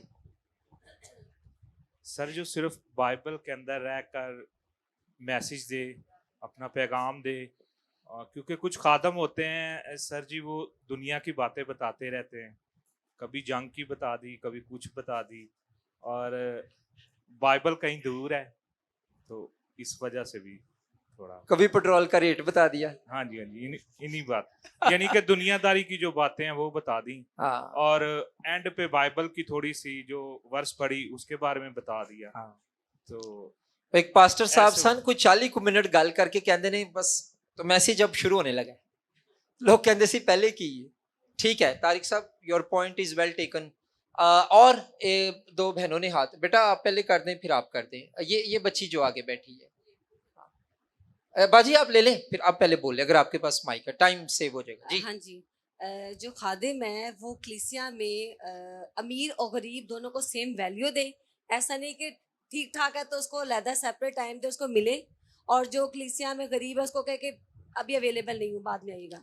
अच्छा ऐसे सिस्टर, नहीं। मैं एग्री 100% आपके साथ करता हूँ, लेकिन मैं ये सोचता हूँ, मैं जब भी कहीं पे भी गया हूँ, इवन लाहौर से बाहर भी कभी मैं सेमिनार या स्टडी के लिए जाना पड़ता है, अक्सर ये बात सुनने को मिलती है कि खादिम जो है ना वो डिफरेंशिएट करते हैं, अवॉइड करते हैं जी। और वो यानी ये सुनने को मिलता है कि अमीर अगर फैमिली या कोई, तो उसे विजिट बड़ा रेगुलर होगा। Exactly. उनके ना सिर्फ विजिट होगी बल्कि उनके घर में दावत भी होगी, ये अपने भी घर उनकी दावत 99.9% करेंगे। जी। हाँ, ऐसे लेकिन अगर कोई थोड़ा फाइनेंशियली उस तरह स्टेबल नहीं है जी। तो उसकी तरफ वो ध्यान ही नहीं होता, मतलब चलो चंदा नहीं तो यार उन्होंने बरकत दे के बंदा आ जाए, लेकिन वो अच्छा।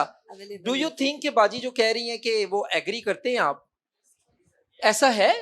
नहीं मुझे तो नहीं लग 99.9%। रहा। एक minute sister, let me finish, एक मिनट। मैं क्या मतलब, नहीं मैं, मुझे तो नहीं लगता जो वो कह रही हैं ठीक है। क्यों जी, है ऐसे तकार साहब?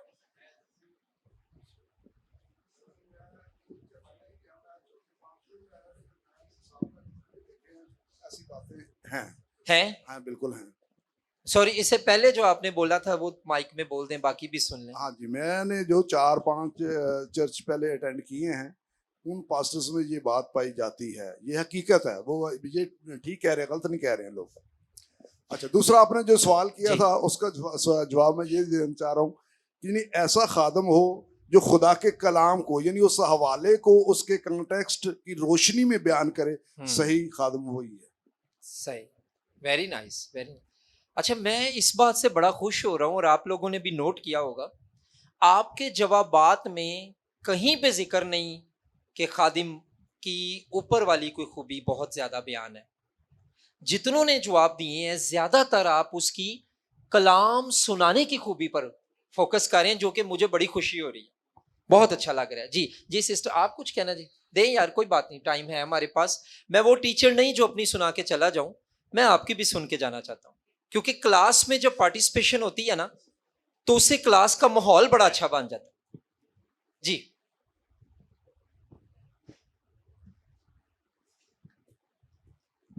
हाँ अदील साहब, दौड़ तुसी लानी माइक वाली, ठीक है।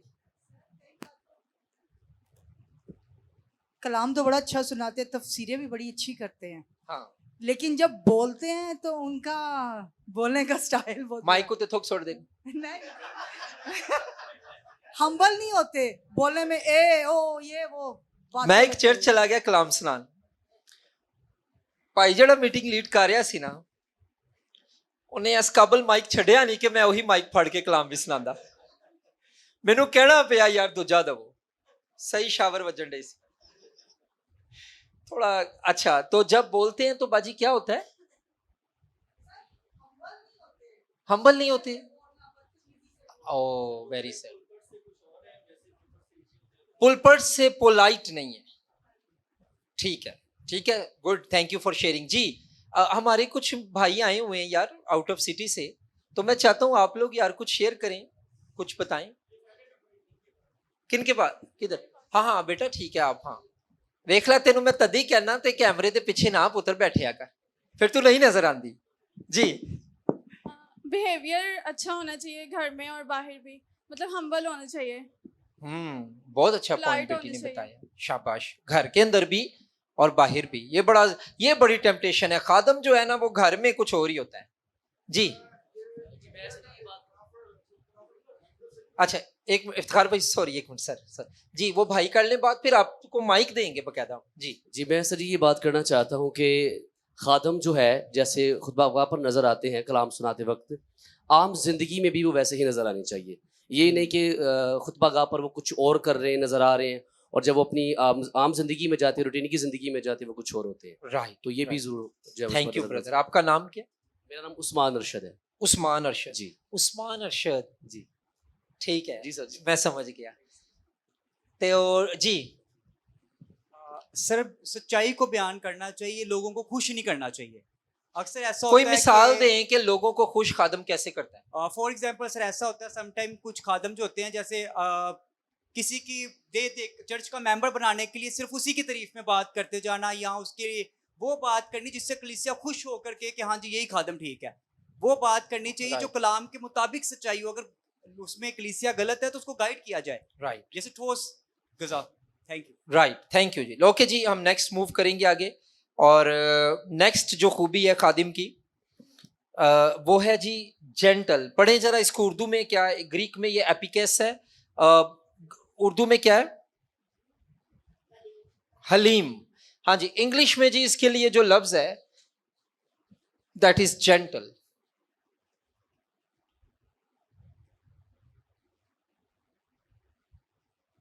अच्छा, अभी तक जो लिस्ट में खूबियां थी, अभी तक जो लिस्ट में बातें थी, वो थी जिन चीजों से खादम को बचना चाहिए। अब लिस्ट में वो बात आई है जो उसको होना चाहिए, दैट इज हलीम, दैट इज जेंटल।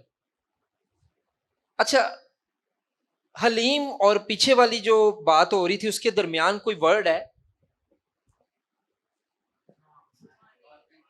हाँ नहीं, तीसरी आयत पढ़ें जरा दोबारा, और फिर चौथी आयत पढ़ें। तीसरी आयत पढ़ें।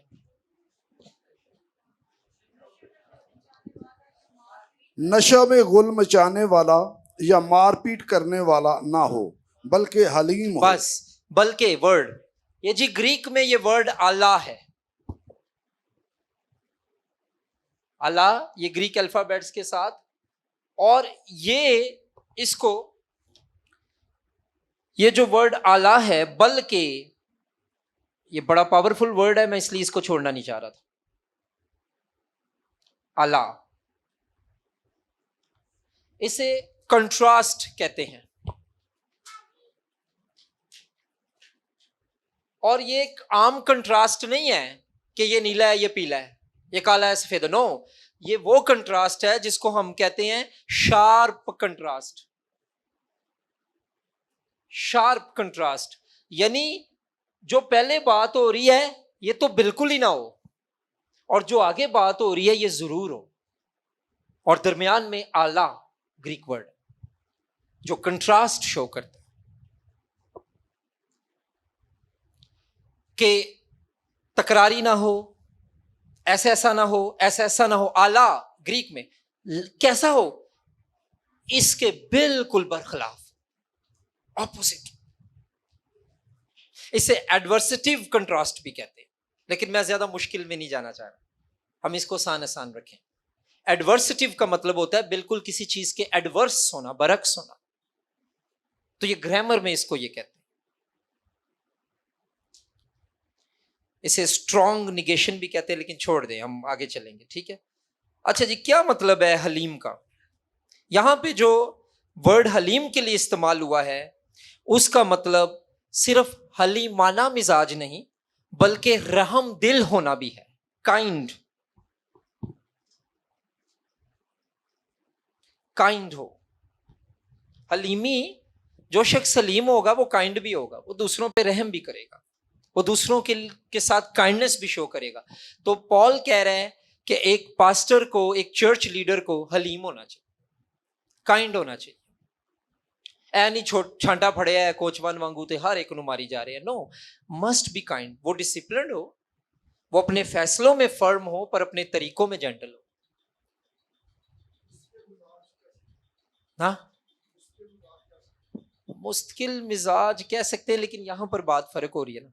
यहां पर बात ये हो रही है कि आप, यानी मिसाल के तौर पर ये देखें, ये पहाड़ है, ये नदी है, आप अपने असूलों में पहाड़ हो पर अपने तरीकों में नदी हो। असूल वहां खड़े रहें पर असूल पूरे करने के लिए तरीके बदलते रहें। टारगेट किसी को मारना नहीं, टारगेट असूल पूरा करवाना है। तो एक ही तरीके से चलेंगे तो काम खराब हो जाएगा। आपके असूल पहाड़ हो वो ना छोड़ें, उस पर कंप्रोमाइज ना करें, पर आपके तरीके नदियां हो जो बल खाती हैं, तरीके फर्क हो।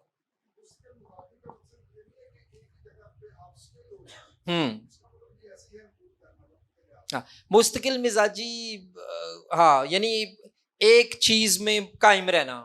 हाँ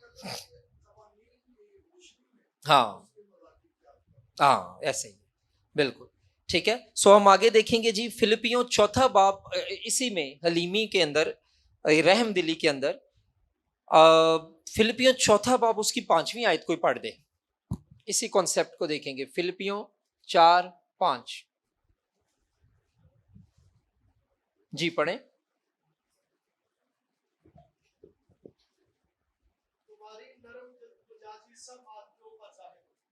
तुम्हारी नर्म मिजाजी सब आदमियों पर जाहिर हो।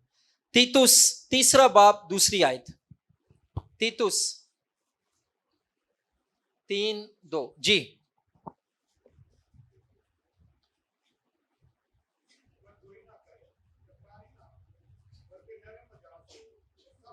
हाँ हाँ, इसको आपने पढ़ना है नरम मिजाज, नरम मिजाज। तो नरम मिजाज, काइंड स्पोकन शख्स हो, काइंडनेस उसके अंदर हो।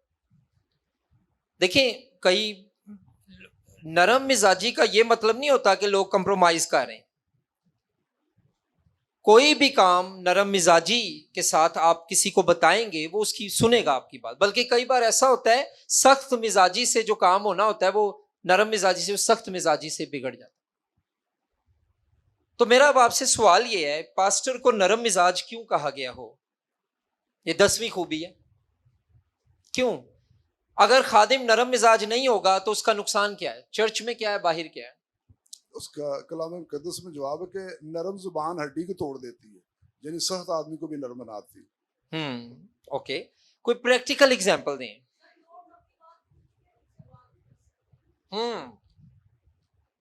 बिल्कुल, आपने भी ठीक कहा, और प्रैक्टिकल एग्जांपल ये सिस्टर ने दी है कि जो खादिम नरम मिजाज होता है ना, लोग उससे बात करने को दिल उनका करता है, वो उससे शेयर कर सकते हैं। अगर एक चर्च का पास्टर चर्च के साथ रिलेशन ठीक नहीं रखता ना, रिलेशनल इश्यूज हैं, वो जल्दी वहां टिक नहीं सकता, ज्यादा देर नहीं वहां रहेगा। या तो चर्च वाले चले जाएंगे या वो चर्च से चला जाएगा। इसलिए इखलाक सर जी बड़ा जरूरी, एटीट्यूड बहुत जरूरी है। कई बार लोग डिग्रियों पे फोकस करते हैं, इखलाक पीछे छोड़ देते हैं। वो आप जो बात कर रहे हैं, आपका attitude must be kind, must be gentle, must be decent. लोग तालीम से कई बार मार नहीं खाते, इखलाक से खाते। वो कहते हैं आपने जो मुझे कहा वो तो मैं भूल गया, पर जिस अंदाज में आपने कहा वो नहीं मैं भूला। वो वर्ड्स भूल गए हैं पर अंदाज नहीं भूलते लोग। अल्फाज याद नहीं रहते, अंदाज याद रह जाते। सो जेंटलनेस इज वेरी इंपॉर्टेंट। ठीक है, आगे चलेंगे। 11वीं खूबी,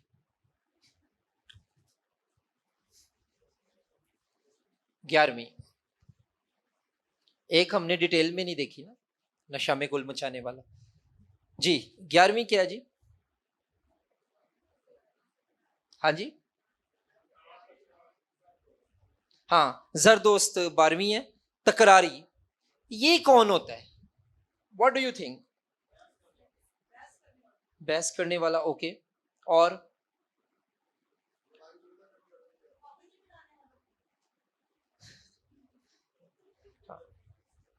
ठीक है, सही कहा है आपने। तकरारी, चले वर्ड बड़ा आसान है, मैं इस पे पढ़ाऊंगा, मेरे पास कुछ और हवाले भी हैं, लेकिन मैं आपसे पूछता हूं, पास्टर को तकरारी क्यों नहीं होना चाहिए? नुकसान क्या होता है तकरारी होने से?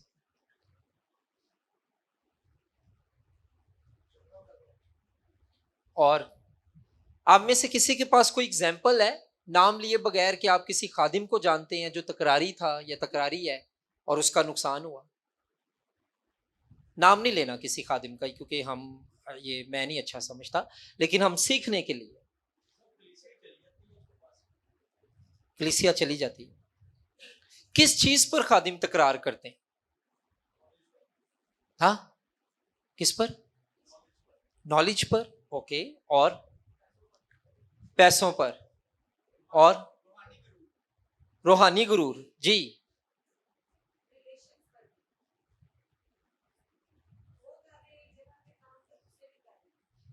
अच्छा, जेलसी में वो आ जाता है, या कंपटीशन में, ठीक है। और खादिम किस चीज पर एक दूसरे से तकरार करते हैं? भेड़ों पर?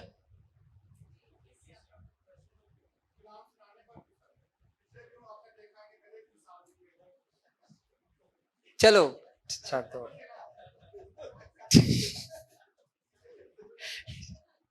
ठीक है, छाड़ दो। और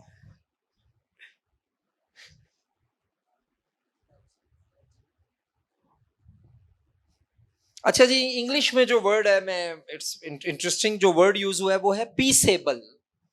ऐसा शख्स जो सुलह जल्दी कर लेता हो, पीसेबल। ग्रीक में तकरारी के लिए जो लफ्ज है, उसका मतलब है, उस लफ्ज का मतलब है ऐसा बंदा जो झगड़ालू है, या हर जगह जिसने पेचा डाला हो। देखिए कभी ऐसे बंदे, घर भी ओदा पेचा, बेटी नाल भी पेचा, जॉब ते भी पेचा, चर्च च भी पेचे, हर जगह ही पेचा पाया, हर जगह ही रौला, ते ओदी नजर से सिर्फ वही कला ठीक। जबकि 5 लोग कह रहे हैं कि सर जी हमें एक साइकोलॉजिकल रिसर्च हुई थी कि अगर 4 से 5 लोग किसी बंदे के बारे में कहें ना ये ऐसा है, तो कई बार वो वैसा ही होता है। It's a fact. तो तकरारी मींस, तकरारी जो है मतलब वो ना हो, यानी पीसेबल हो।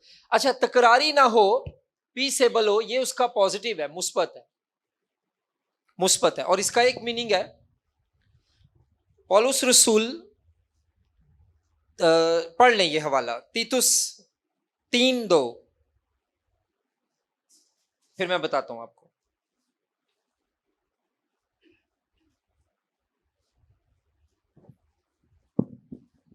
किसी की बदगोई ना करें, तकरारी ना हों, बल्कि नरम मिजाज हों और सब आदमियों के साथ कमाल हालिमी से पेश आएं। जी, अब आप ये देख लें कि तकरारी ना हो, बल्कि नरम मिजाज हो और सब आदमियों के साथ। प्लीज इस पॉइंट को मिस ना करना। सब इधर देखें, ये देखें। अब मैं इधर लिख देता हूं, तकरारी ना हो, ये नहीं होना चाहिए। नरम मिजाज हो, एडवर्सिटिव, आला, बल्कि ये हो, अभी पढ़ा था हमने ग्रीक में। उसके बाद क्या हो? सब आदमियों, जब सब आदमियों के साथ बात आती है ना, तो वो रिलेशनशिप्स की बात हो रही होती। रिलेशनशिप, ताल्लुकात। इसका यह मतलब हुआ कि जो शख्स, जो खादिम तकरारी होगा, उसके रिलेशनशिप में प्रॉब्लम होंगे, क्योंकि वो तकरारी ना हो बल्कि सब आदमियों के साथ ऐसा हो। इसका मतलब ये नहीं होगा तो सब आदमियों के साथ चलेगा, ये होगा तो सब आदमियों के साथ नहीं चल सकता। बाइबल में ना जब कोई बात पढ़ते हो तो कनेक्ट किया करो, ए नुकता थल्ले जाके किथे मिल रहा। कई बार पहली आयत दा नुकता 14वीं ते मिल रहा होंदा है, इसलिए कनेक्शन पॉइंट्स के साथ बाइबल स्टडी किया करो, तो तकरारी ना हो बल्कि ये हो और सब आदमियों के साथ। इसका मतलब जो तकरारी होगा वो लोकां नाल नहीं टुर सकता, और अगर उन्हें लोकां नाल टुरना है, पास्टर बनना है, खिदमत करनी, फिर तकरारी होने तो बाज आना है। हर जगह पेचा नहीं पाना, हर जगह सिर नहीं डह लेना, हर जगह सींग नहीं फंसा लेने, हर जरूरी नहीं हर सवाल का जवाब दे। कई दफा लोग सीखने के लिए सवाल नहीं पूछते, फंसाने के लिए पूछते और आपकी स्पिरिचुअल एनर्जी जाया कराते हैं। वही टाइम आपको जो एक बहुत जरूरी काम करना चाहिए, वो एक फजूल किस्म की बात में लोग आपसे ले जाते हैं, और जहां पे जरूरी भी नहीं होता कि आप पेचा डालें। मैंने देखे कई खादमों को ये टेम्पटेशन होती है कि वो डिक्शनरी बन जाए चलती फिरती, ऐसे स्कॉलर बन जाए कि कोई भी उनसे सवाल करे बस उनको जवाब आना चाहिए। भाई ऐसे नहीं होता। मैं कई बार अपने स्टूडेंट्स को कहता हूं, सॉरी मुझे इसका आंसर नहीं आता, पर अगली बार मैं ढूंढ के ले आऊंगा जो भी मैं कर सका। अगर आप ऐसा कह देंगे तो ना तो मेरी इज्जत कम होगी, ना आपको कोई फर्क पड़ेगा। जो सही सीखने की घर से पूछ रहा है वो हफ्ता नहीं, वो 2 साल भी वेट कर सकता, क्योंकि उसको जवाब चाहिए। इसलिए तकरारी नहीं होना चाहिए, ये एक बहुत बड़ी प्रॉब्लम है। अच्छा, यहां पर मैं एक बुक पढ़ रहा था, उसमें लिखा था कि यहां सिर्फ चर्च में तकरारी होने की बात नहीं हो रही, चर्च से बाहर भी तकरार की बात हो रही।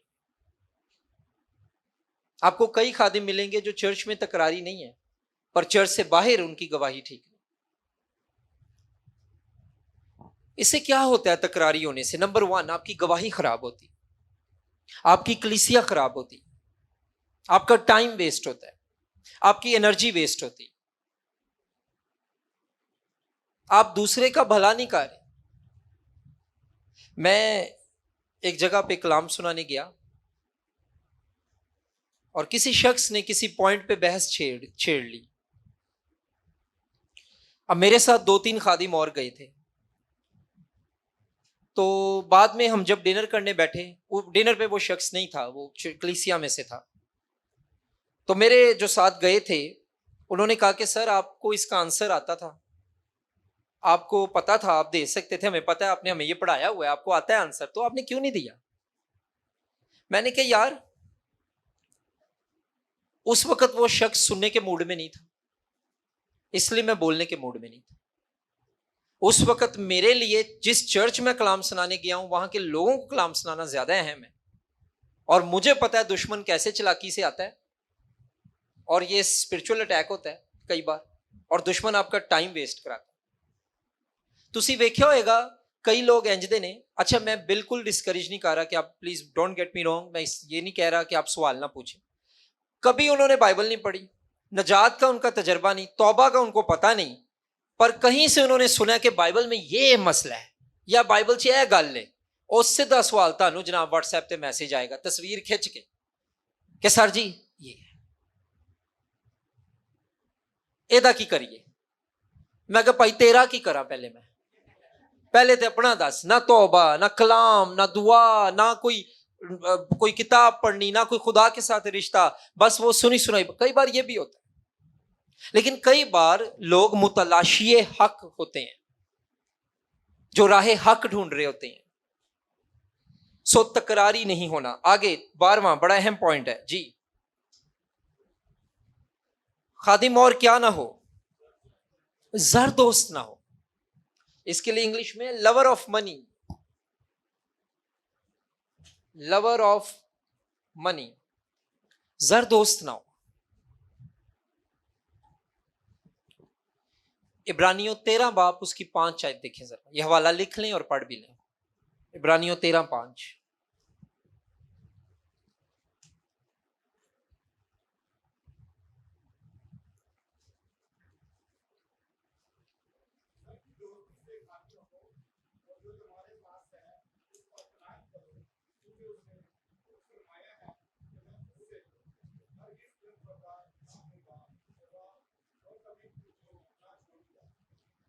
आप मिनिस्ट्री में जब भी कभी खुदा के टाइम से पहले छलांग मारने की कोशिश करेंगे ना कोई चीज पाने के लिए, वो खुदा का रास्ता नहीं होगा, वो कोई और रास्ता होगा जो चुनना पड़ेगा।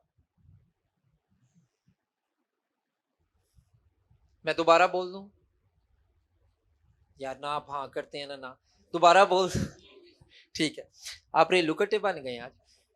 तो मैं ये कह रहा हूं कि जब भी कभी आप खुदा से आगे जाने की या खुदा के टाइम का वेट नहीं करेंगे और आगे छलांग मारने की कोशिश करेंगे कि आज ही ये सारा कुछ मुझे मिल जाए या आज ही मुझे ये पोजीशन मिल जाए, तो जो खुदा के टाइम के मुताबिक नहीं चलता, फिर वो खुदा का रास्ता नहीं चुन के चलता, वो कोई और रास्ता चुन के आगे बढ़ता है।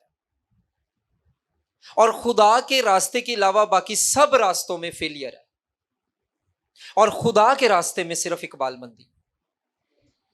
टाइम लग सकता है, इनकार नहीं, डिनायल नहीं है, डिले हो सकता है। खुदा अपने कैलेंडर के मुताबिक चलता है। हम छलांग मार के, मैं देखता हूं बच्चे आज के सेमिनरियां करते हैं, वो डायरेक्ट बिशप बनना चाहते हैं।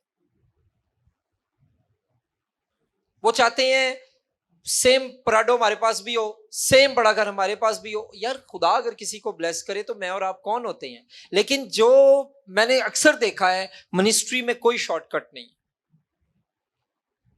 आपको मिनिस्ट्री में सोने की ताज की कदर तब तक नहीं होगी जब तक कांटों का ताज आपने पहन के नहीं देखा।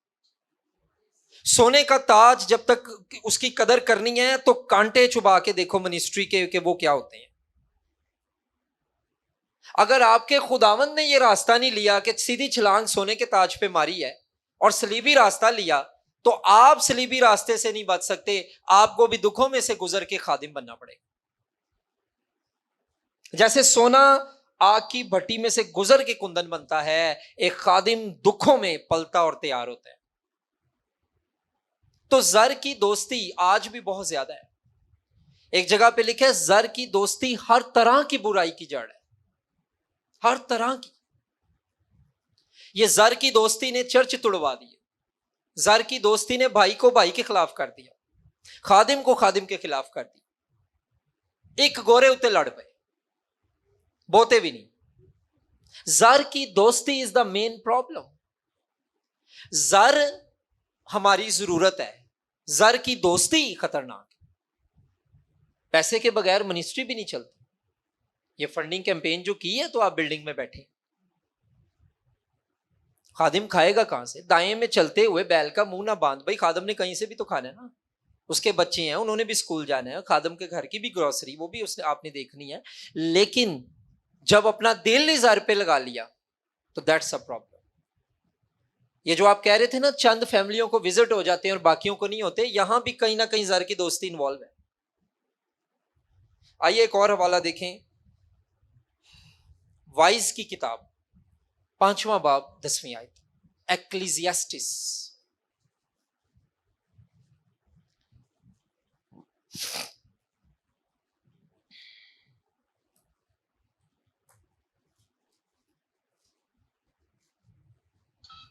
वाइज की किताब 5वां बाब 10वीं आयत। जर सर। दोस्त रुपया से असुदा ना होगा, और दौलत का चाहने वाला उसके बढ़ने से शेर ना होगा। ये भी बुतलान है। कैसी कमाल बात है। दौलत का, दोबारा सर पढ़े, मैं इसको दोबारा सुनना चाहता हूँ। जर दोस्त रुपया से असुदा ना होगा। जर दोस्त रुपया से असुदा ना होगा। जर दोस्त है, जर हमें चाहिए, मैं फिर से कह रहा हूं, जर चाहिए, मिनिस्ट्री करने के लिए पैसा चाहिए, पर जर दोस्ती से वो असुदा ना होगा। पैसे दी भुख ऐसी है, बंदा मरवा देंदी, बंदा मार देंदी है, लेकिन भुख नहीं जाती। जी आगे। और दौलत का चाहने वाला उसके बढ़ने से शेर ना होगा। लो, ये भी बुतलान है। ये भी बुतलान। All is vanity. सो जो सिर्फ दौलत ही से असुदा होना चाहते हैं, वो कभी भी असुदा नहीं होते। किसी बुक में मैं पढ़ रहा था, अगर क्राइस्ट ने आपको असूदा नहीं ना किया तो दुनिया की कोई चीज आपको असूदा नहीं कर सकती। अगर यीशु मसीह में आपकी असूदगी नहीं है, क्या होती है असूदगी? सेटिस्फैक्शन। अगर क्राइस्ट में आप सेटिस्फाइड नहीं है तो दुनिया की कोई दौलत ਤੁਹਾਨੂੰ ਸੈਟੀਸਫਾਈ नहीं कर सकती। ਤੇ ਜਿਹੜਾ क्राइस्ट ਦੇ ਵਿੱਚ ਸੈਟੀਸਫਾਈਡ ਹੈ ਉਹਦੇ ਕੋਲ थोड़ा भी होएगा तो ਉਹਦੇ 'ਚ ਸੈਟੀਸਫਾਈਡ। मैं ये नहीं कहता आप लोग मेहनत करें, जो पास्टर्स बाइक पर हैं वो दुआ करें, मेहनत करें, बिजनेस करें, साथ जॉब करें और अपने चर्च को जो है वो गिविंग के लिए इंकरेज करें कि मुझे बाइक में इशू है तो आई नीड अ कार। अगर आप करते हैं फंड रेजिंग कैंपेन करें, लेकिन हिसाब किताब सारा चर्च के सामने क्लियर करें। जिस बात के लिए फंड रेज कर रहे हैं वो उसी पे लगाएं। तो मैं ये नहीं कह रहा, मैं समझता हूं खादिम की लाइफ में ग्रोथ होनी चाहिए, तरक्की होनी चाहिए, लेकिन ज़र की दोस्ती नहीं होनी चाहिए। That is dangerous. पहला यूहन्ना 2 बाब 15 से 17 आयत।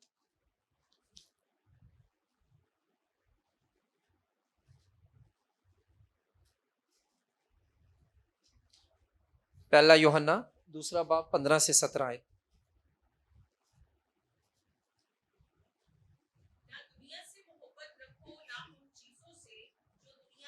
हम्म। जो कोई दुनिया से मोहब्बत रखता है उसमें बाप की मोहब्बत नहीं, क्योंकि जो कुछ दुनिया में है यानी जिस्म की ख्वाहिश और आंखों की ख्वाहिश और जिंदगी की शेखी, वो बाप की तरफ से नहीं बल्कि दुनिया की तरफ से है। दुनिया और उसकी ख्वाहिश दोनों मिटती जाती हैं, लेकिन जो खुदा की मर्जी पर चलता है वो अबद तक कायम रहेगा। ठीक है जी।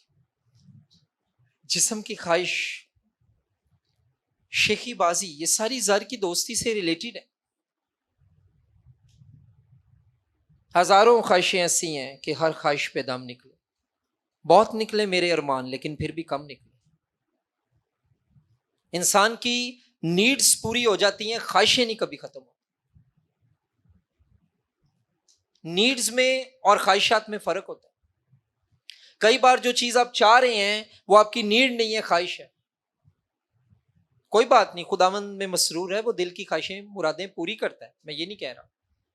लेकिन देखें, जो चीज की आप डिमांड कर रहे हैं, जो चीज आपके लिए ख्वाहिश है, किसी के लिए वो नीड है। पास्टर को, खादिम को एक मॉडल होना चाहिए, एक नमूना, एक एग्जाम्पल होना चाहिए। परफेक्ट नहीं है पर एग्जाम्पल हो। पौलुस रसूल क्या कहते हैं तिमोथियस को? वो यंग था, वो कहता है कोई तेरी जवानी की हकारत ना करने, बल्कि तू किन किन चीजों में नमूना बन, कलाम में, ईमान में, पाकीजगी में, और फिर आगे और चीजें, किरदार में नमूना बन। वहां पे नमूना वर्ड के लिए मतलब एग्जाम्पल बन, मिसाल बन। 2 तिमोथियस 3 बाब 2 आयत। ये लास्ट वाला है, फिर हम आगे चलेंगे।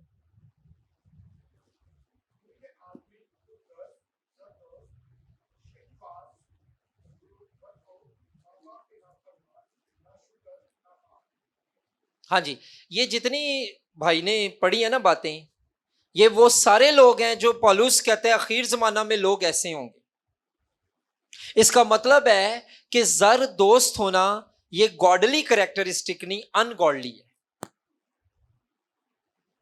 वो कहता है आखिर जमाना में लोग क्या होंगे? शेखीबाज, माँ बाप के नाफरमान, जर दोस्त, नाशुक्रे, नापाक। वो दीनदारी की वजह तो रखेंगे मगर उसका असर कबूल नहीं करेंगे। किस लिस्ट में पौलुस डाल रहा है उन लोगों को, जर दोस्तों को? किस लिस्ट में डाल रहा है? जो खुदा से दूर लोग हैं, दुनियादार लोग हैं। तो इमेजिन करें कि एक पास्टर जब जर दोस्त बन जाता है तो खुदा ने उसको किस लिस्ट में डाला है, और वो किस लिस्ट में डाल गया? वो उस लिस्ट में डाल गया है जो आखिर जमाना में पौलुस कहता है तुम ऐसे ना बनना, वो उस लिस्ट में आ गया। खुदा ने उसको खादमों की फहरिस्त में डाला है, वो नापाकों की फहरिस्त में आ गया। Just because lover of money. ये जो लव ऑफ मनी है ना, ये इंसान को इतना अंधा कर देता है कि उसको ये भी नजर नहीं आता कि मैं सामने किसके साथ क्या कर रहा हूं। ना माँ बाप नजर आते हैं, ना वाइफ नजर आती है, तो कई दफा तो खुदा भी नजर नहीं आता।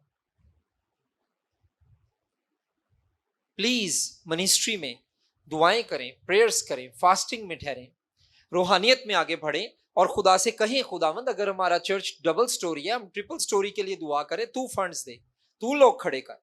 और ये मैंने लास्ट टाइम बताया था, ये बिल्कुल गलत नहीं है, फंड रेजिंग करना बिल्कुल गलत नहीं है, लेकिन प्रोवाइडेड कि आप जो पैसे रेस कर रहे हैं उस काम के लिए लगाएं। और अगर आप उस काम के लिए नहीं लगा रहे तो जिसने आपको दिए उसको बताएं कि इतने लग गए हैं, इतने बच गए हैं।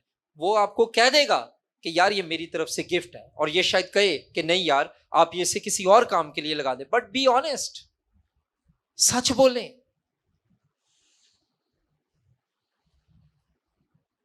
सिकंदर आजम जब मरा है उसने कहा मेरे हाथ खोल कर कफन में मुझे डालना ताकि दुनिया देखकर ये बताए कि मैं सिकंदर आजम कुछ लेके नहीं जा रहा, और ना मेरे कफन की जेब है और ना कब्र में कोई अकाउंट है। कितना कमा लोगे? How much you can earn? क्या होगा व्हेन यू आर डेड? फिर यसून अल प्रीत जिनादी, फिर यही होएगा। पैसे को खुदा के काम के लिए रेज करें, जरूर करें, पर लगाएं।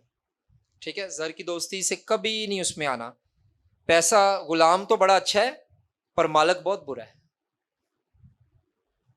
ये नचाता रहता है बंदे को और बंदा नाचता रहता है उस पर गुलाम बड़ा अच्छा है। कंट्रोल में रखें, पैसा आपके कंट्रोल में हो, आप पैसे के कंट्रोल में ना। Next 13, second last. आपसे दुआ करो लास्ट भी हो जाए जी।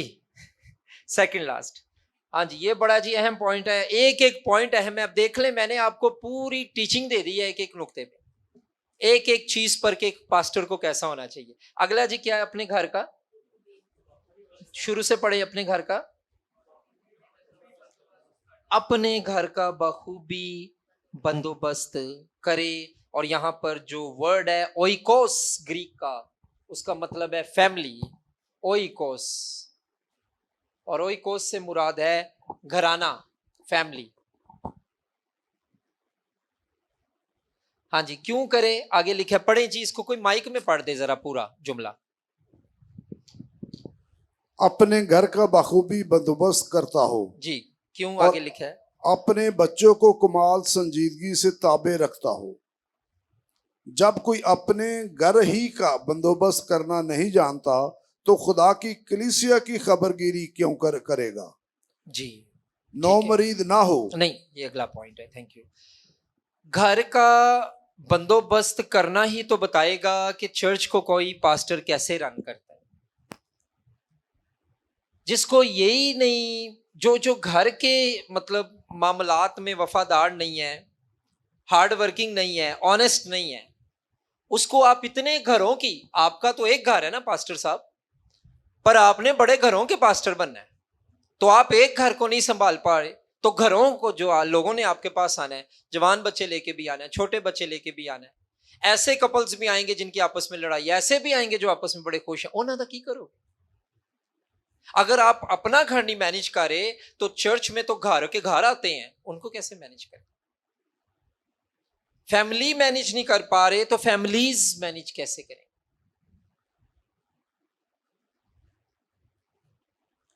और यहां पर जो ग्रीक वर्ड है उसका एक मीनिंग ये भी है, मैनेज का, जो मैनेज के लिए लफ्ज यूज हुआ है, कि यहां पर लिखा है जी कि हाउस होल्ड वेल। हाँ, यहां पर बंदोबस्त वर्ड थोड़ा सा समझ नहीं मुझे आ रहा। ग्रीक में मैंने जब इसको देखा है तो इसका मतलब है, ओ वाओ, अमेजिंग वर्ड। ये जो वर्ड है इसका मतलब है, अच्छा घर का बंदोबस्त हम समझते थे राशन ले आ दे, साबन ले आ दे, घर च आटा ना मुकन दे, ए बंदोबस्त है। ओ वर्ड नहीं जे थे यार, तुसी सारा कुछ लिया के देना। अच्छा ਤੁਸੀਂ ਕੋ ਖੁਰਮ ਸਾਹਿਬ ਕਹਿ ਰਹੇ ਸਨ ਇਹ ਵਰਡ ਨਹੀਂ ਹੈਗਾ ਤੇ ਅਸੀਂ ਇਹ नहीं करना, नहीं मैं ये नहीं कह रहा, ये सब कुछ आपने करना, बट वेरी पावरफुल वर्ड जो यूज हुआ है, मैंने उसका मीनिंग देखा है, उसका मतलब है खादम का घर में ऐसा असर हो, पॉजिटिव वे में ऐसा रोब हो, नेगेटिव वे में नहीं, पॉजिटिव वे में ऐसा इन्फ्लुएंस हो कि वो जिसको जो बात कहे लोग उसकी बात सुनने को तैयार हो जाए, टू कॉज और influence people to follow something और टू डू समथिंग। यानी खादम दी ऐसी गवाही होवे, ऐसा ओ बाप, ऐसा ओ शोहर होवे कि अगर वो कोई गल करे ते ओनू बावां ना मरोड़नियां पैन, वो गल करे ते लोग सुनन और कहन जी डैडी, या उसकी बीवी कहे श्योर हम ऐसा करते हैं क्योंकि आप ऐसे लीडर हैं कि हम आपकी बात नहीं मोड़ सकते। हुण वेखो ना बंदोबस्त लफ्ज हुण कित्थों टुर गया, वो बंदोबस्त लफ्ज ते सही समझ नहीं आ रहा सी, पर जो वर्ड लिखे है ओनू असीं वेखण डे हां, ओहदा मतलब है कि ऐसा खादिम का ऐसा मयार हो, ये वर्ड अच्छा मिला, मयार, उसकी रवैया, मयार उसकी फैमिली में। चर्च नहीं कह रहा, चर्च तो दाबे दुबे मार के हो ही जाता है, चर्च की नहीं गल कर रहा, घर की गल हो रही, या वो कलीसिया नहीं कह रहा, चर्च नहीं, वो क्या हाउस होल्ड कह रहा है, वो कह रहा है घर में ऐसा मयार, ऐसा उसका रवैया हो कि उसको देखिए, एक मोहब्बत वो है जो आप रोब से निकलवाते हैं, ओए मैनू गुड मॉर्निंग को, ओए मैनू सलाम को, ओए मेरा कॉल नहीं चुकी, कॉल चुको, अजी जी सर मैं हुणे चुकना, एक है मोहब्बत है, ਇਹਦਾ कोई मजा नहीं, और दाबे दुबे वाली मोहब्बत है। एक मोहब्बत यह है कि लोगों का दिल करे कि आपको सलाम करे, उनका दिल करे कि आपकी रिस्पेक्ट करे, आपको दाबे ना मारने पड़े और वो आपको खादिम जान की इज्जत करें। और कई खादिमों के पास ये बड़ी रिस्पेक्ट है। तो ये मतलब है उस वर्ड का, ग्रीक वर्ड का, कि घर का ऐसा बंदोबस्त करे, मतलब कि उसकी लाइफ स्टाइल, उसकी गवाही, उसका मयार, उसका रवैया ऐसा हो कि उन्होंने दूजी बारी बच्चियां नू कहना ही ना पवे, वो कहें हमारे डैडी की गवाही इतनी अच्छी है कि डैडी जो कह रहे हैं वो ठीक कह रहे हो। क्या म्यार है यार, यानी उन्होंने इंज ना करना पे, करनी है कि नहीं कर दी, वो बाज आयो मुड़ जो मैं तुहानू कह रहे हैं, नहीं ऐसा ना करना पड़े, वो बात कहे और दूसरों के लिए हुक्म बन जाए, ऐसी लाइफ हो। तो ये है घर का बंदोबस्त। और यहां पर आगे चलकर हम देखते हैं कि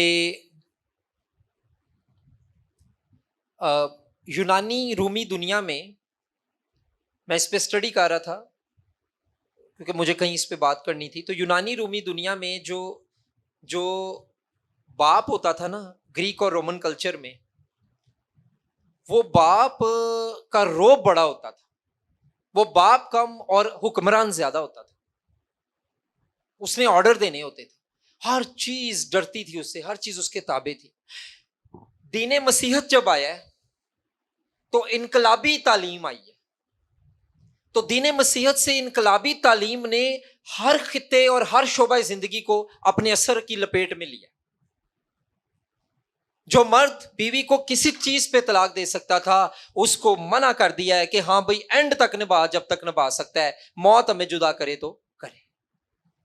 जो बाप बच्चों पे सिर्फ रोब चलाता था, वहां पर पलूस एक जगह कहता है वो ऐसा बाप बने कि वो उनको वो बातें ना करे जिससे वो गुस्सा करें, क्योंकि जब औलाद को आप गुस्सा दिलाएंगे तो औलाद जो है वो रिबिलियस हो सकती, पूरा घर खराब हो जाएगा। कई दफा घर बच्चों की वजह से खराब नहीं हुए, कई बार वालिदैन का भी रवैया ठीक नहीं होता। जो काम मुंह से होता है, थप्पड़ क्यों मारते हैं, गाली क्यों बच्चों को निकालते हैं? आपका बच्चा मेहनत कर रहा है, पढ़ रहा है, अगर एक बार उसके नंबर ठीक नहीं आए तो वो उसी दिन आपके लिए बुरा बन जाता है। तो वो बच्चा जब 90% ले रहा है फिर वो अच्छा है। घर के बंदोबस्त में सिर्फ सौदा लाना नहीं है, घर के बंदोबस्त में बाप अपने घराने का स्पिरिचुअल लीडर हो।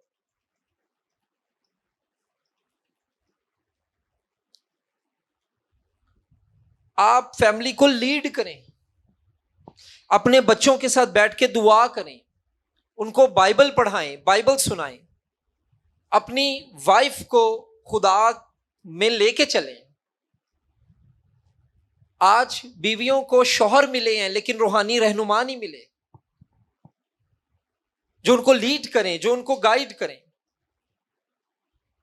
मसीह ने कलीसिया के लिए जान दे दी। आपके पास इतना टाइम नहीं कि इकट्ठे बाइबल पढ़ लो। जिस बीवी का शौहर रूहानी होगा, जनवन खादम होगा, वो बीवी रोब से नहीं, वो मोहब्बत से इज्जत करेगी। अगर वाइफ अपने शौहर में वाकई देखती है कि ये कोई खादिम है तो वो करेगी इज्जत। नहीं करती तो फिर वो एक अपना फेल है, वो बड़े एक्सेप्शनल केस है। लेकिन पैटर्न यही है कि अगर आप उसको मोहब्बत देंगे, क्योंकि फिलीपींस में मैंने और सारा ने, मेरी वाइफ ने, एक सेमिनार अटेंड किया था, लव एंड रिस्पेक्ट, और उसमें वो ये बताते हैं कि जो वाइफ है वो मोहब्बत चाहती है और जो मर्द है, शौहर है, वो इज्जत चाहता है। और मोहब्बत और इज्जत कभी जुदा नहीं हो सकती। जिधर मोहब्बत होगी उधर इज्जत होगी। आजकल जो नौजवान बच्चे जिस तरह की मोहब्बतों में पड़े हैं, उनमें कोई इज्जत नहीं है। वो मोहब्बत नहीं, वो हवस है, और हवस में कोई इज्जत नहीं होती, क्योंकि आपने जो चाहना है करके छोड़ देना है। Love is different, lust is different. Pastor lover of money ना हो और पास्टर फैमिली की केयर करे, टेक केयर करे। कई खादमों के बच्चे खुदा से अभी भी दूर, क्योंकि आप घर में प्रेयर नहीं करते। आपके बच्चे स्कूल जाते हैं, आप उनको ब्लेस करके नहीं भेजते। आप अपने बच्चों के लिए रात को वो सो रहे हैं, आप दुआ नहीं करते। क्योंकि चर्च इतना टाइम, मिनिस्ट्री, विजिट, दोस्त आपका इतना टाइम ले लेते हैं, आपको अपनी फैमिली की कोई फिक्र नहीं होती। और हिसाब आपके चर्च से भी पहले फैमिली से होना है कि भाई यरूशलेम च की कीता है, यहूदा सामरिया दी ते बादो साहब दी। सो लास्ट एक रह गई है, but our time is over now. जी, मेंटोर बनना पड़ेगा। मेंटोर लफ्ज से मुराद ये है कि ऐसा मशवरत देने वाला, ऐसी रहनुमाई करने वाला, ऐसा कायद, ऐसा रहनुमा, ऐसा हादी, हदायत देने वाला। बिल्कुल सर, हस्बैंड की बड़ी जिम्मेदारी है। जस्ट 2-4 तारीख को तनख्वाह लाना सिर्फ जिम्मेदारी नहीं है, but husband must lead family in spiritual matters. रूहानी मामलात में फैमिली को लेके चले। अगर आप नहीं लेके चलेंगे तो आपकी फैमिली को कोई और लेके चला जाएगा। दुश्मन तो तैयार बैठा है, लिखा है दब के बैठा है, गुनाह भी और दुश्मन भी। क्योंकि अगर आप अपनी फैमिली को इन्फ्लुएंस नहीं करेंगे तो फिर कहीं से तो बच्चे इन्फ्लुएंस लेंगे। जी,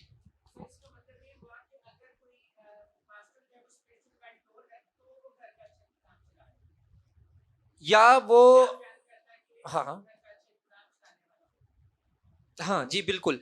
इसका मतलब ये भी है कि जो स्पिरिचुअलिटी या रूहानियत को समझता है ना, वो सारे निज़ाम ही ठीक चलाने की कोशिश करेगा। डेरिक प्रिंस की एक किताब है, शौहर और बाप। ये FJ की बुक शॉप से भी मिल सकती है आपको, या हाँ यहीं से मिलेगी, क्योंकि ये कराची की कोई लोग हैं जिनका ये प्रोजेक्ट है, और डेरिक प्रिंस की किताबें वही तर्जुमा करते हैं, अच्छा तर्जुमा होता है उनका।